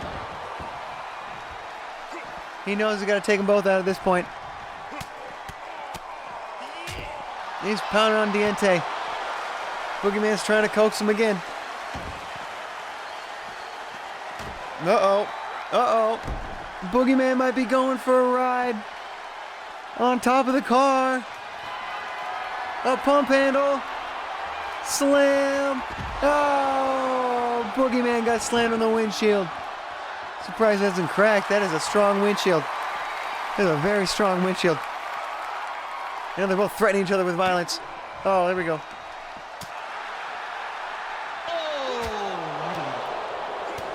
What a main event this has been, folks. And Niati tried to throw him into the turnbuckle. Diente stops his momentum. Kicks Boogeyman in the face, runs back in the ring. He's got Diente snapmare. Oh, he just kneed the table on his face, and now he's just delivering knees to his chest. Oh my God. And it's just carnage inside that ring. Look at all the debris. Niati, he's gonna go for the Navajo drop. Or the Navajo roll. Sorry, Navajo roll. 2, 3. Niati wins. Niati wins. He gets his revenge and ends out season 2 with the victory in what was an epic first ever Junkyard match. If you look at some of the highlights, pump handle slam. There's a body slam on the windshield. Diente driver thought it was over right there. It was not. Pump handle slam on the car again. This time to Boogeyman. And then Navajo drop on the ladder. That was enough to do it. Diente suffered a huge loss tonight at the hands of his former partner. And Niati will finish up the season strong, getting the best of his new rival, Diente. Wow, wow, wow, what a contest we just saw. It was amazing. It was incredible. It was monumental. Some would even say might have been the best show yet. I don't even know. Probably not. There's so many good episodes of GPW. Speaking of that, if you want to go back, since we did wrap up season 2, and you might have missed quite a few episodes, go on back to the archives, man. I got it all archived here on Twitch. Got it in the collections. Global Pro Wrestling Season 2. If that's not convenient enough for you, it's even more convenient to go on YouTube because it's on a nice little organized playlist called Global Pro Wrestling, all categorized numerically by like newest episode to oldest episode, but you can rise your way back up in the ranks. It's got season 1 on there too if you want to really go back and become a GPW historian and check out our first ever season, which had some crazy moments just as well. We had an incredible year. I want to say thank you everybody who has tuned in and supported the show. I fucking love you guys. GPW would just be me playing with my imaginary wrestling figures without an audience and people to share the lore and the stories with, and the fun and the action, the excitement. I love having co-hosts on. That's always my favorite part, is doing the free review events where I get to have friends on and share the experience with. It's been fun. I can't believe we're already 2 seasons in, man. I didn't even know if I was going to get 3 episodes in. I didn't know how committed to this idea I was going to be, and once it started rolling, I knew this was going to be something I wanted to keep doing. So thanks everybody for an incredible season 2. We've got Gods of the Arena Part 1 and Part 2, our WrestleMania 2-night event, our Showcase of the Immortals, this Saturday at 7 p.m. and this Sunday at 7 p.m. going to 10 p.m. It's going to be incredible, my friends. It's going to be the best one yet. It's easily going to top the first night's Gods of the Arena. And that's saying a lot because that was a hell of an event. But this one's twice the amount of length, separated into 2 more digestible parts. That's twice the amount of action. It's like 15 matches. It's a shit ton of matches. I can break them down for you too before we wrap up and raid out. You know what I'm saying? I'll break down the matches for you guys tonight, so you guys will know what to expect this weekend. In no particular order either. It's just a bunch of matches I'll throw at you. But they will both start off with 8-person battle royals. One night we'll have an 8-man battle royal. One will have a 8-woman battle royal.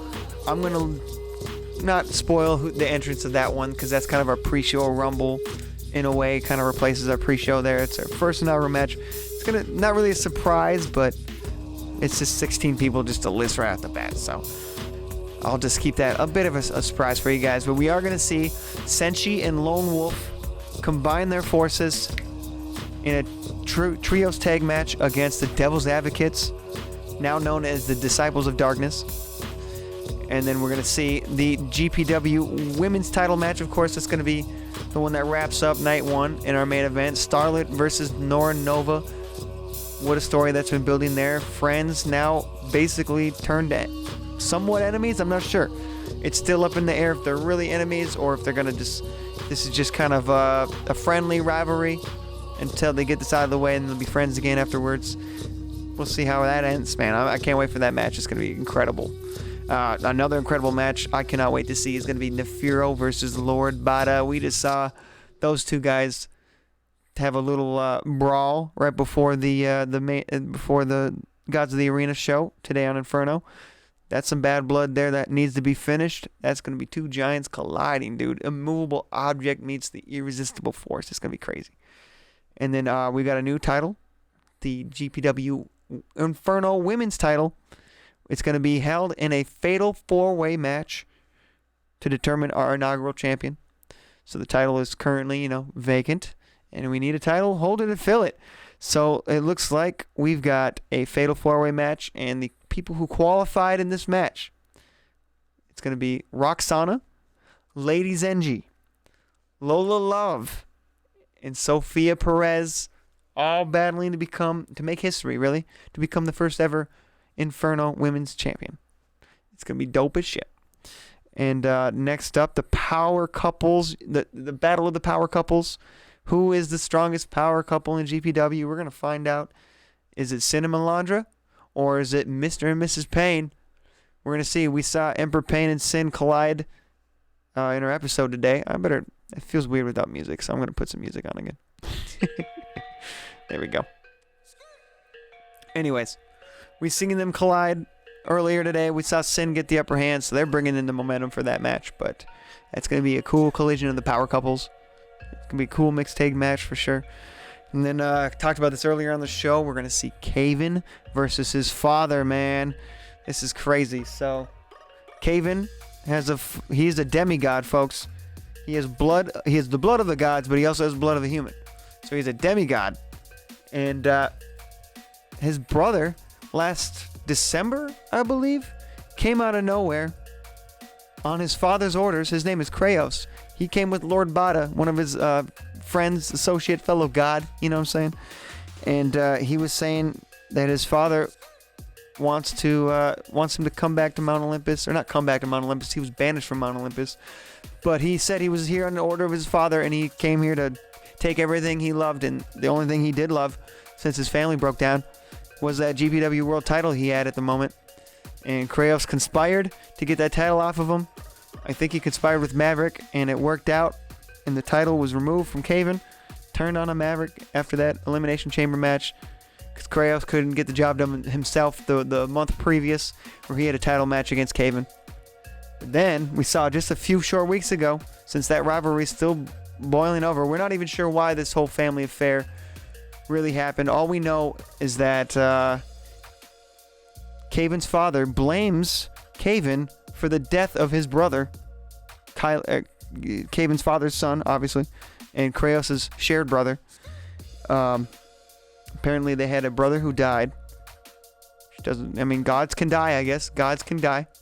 It's we'll make that canon. This god had died because he wasn't a full mature adult yet. You know what I'm saying? He was still a developing god. Apparently they can die when they're young. Anyways, he died at a pretty early age, adolescence kind of age.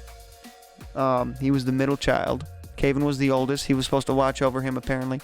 And I don't know what happened, but circumstances happened. His brother died, and his dad blames him. He kicked him out of Mount Olympus, banished him to the Elysian Fields, forced to forever have to fight his way to success in the world. And he took that and turned it on its head, became GPW World Champion, and then word of his success got to his father apparently, and he decided to show his face 2 weeks ago after a tag match between Nefiro and Kaven and Lord Bada and Kraos, which ended in a draw. We saw Kalis ascend down from Mount Olympus to chokeslam his son and challenge him to a match at Gods of the Arena. So it's gonna be a father-son affair. It's crazy. It's kind of like the Kane Undertaker situation, but it's a father-son situation instead of a brother thing. That's where Kraos comes in, right? Anyways, that's gonna be a hell of a match. Sorry, that was a lot of lore. I had a lot of story I had to get people privy to if they didn't know. Chat's championship also going to be in the line. Yours truly, Mr. Logan, Michael Logan himself, going to be taking out his dog. He turned his back on his dog a few weeks ago, and now it's going to be a Chat's champion match. Logan and Finn in a dog kennel match. It's going to be crazy. And then triple threat title on the line. Kenji Chang of the Iron Fist is the champion. He's going to be taking on Roscoe Jones and Bully Bowers. Both men had to win qualifying matches to get there. That's going to be an epic match. Roscoe Jones can win that title back and become a 3-time champion, becoming the most winningest champion in that division. Bully Bowers could finally win that title and belt himself, or Kenji Chang can keep that title right on his waist. We're going to have to see. Oh, look at that. The theme song just hit, and this is the Kraken's theme, of course. And looks like he's going to be defending his hardcore title that he won last month in a fatal 4-way match against Deathmatch Jack, who you saw early on the show. Dangerous Dan Slater, our first ever hardcore champion, and a former hardcore champion himself, the great Hosakai. That is going to be a bloody, bloody affair. Can't wait for that. GPW tag titles also on the line in a triple threat elimination tag match. So 3 tag teams are going to be in this match, and it's going to be elimination style, meaning one of your tag members gets eliminated, the other guy's still in it.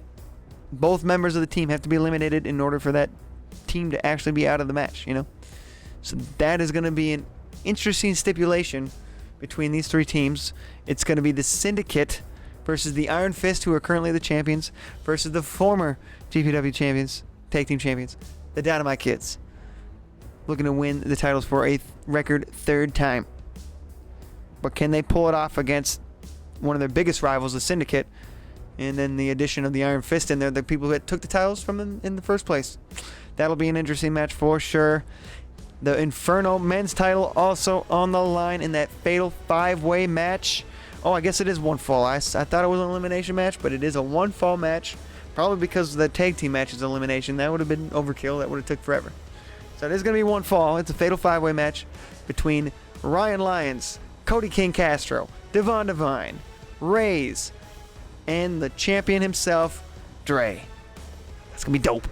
And then our world title match, the GPW world title match to end the entire stream of Gods of the Arena. Night 2's main event, the world champion Maverick will defend his title against his arch nemesis and the winner of the 2024 Galactic Gauntlet, the Season 2 Galactic Gauntlet match, Shannon Styles, who earned his way up here to get a match against his arch rival at the Showcase of the Immortals.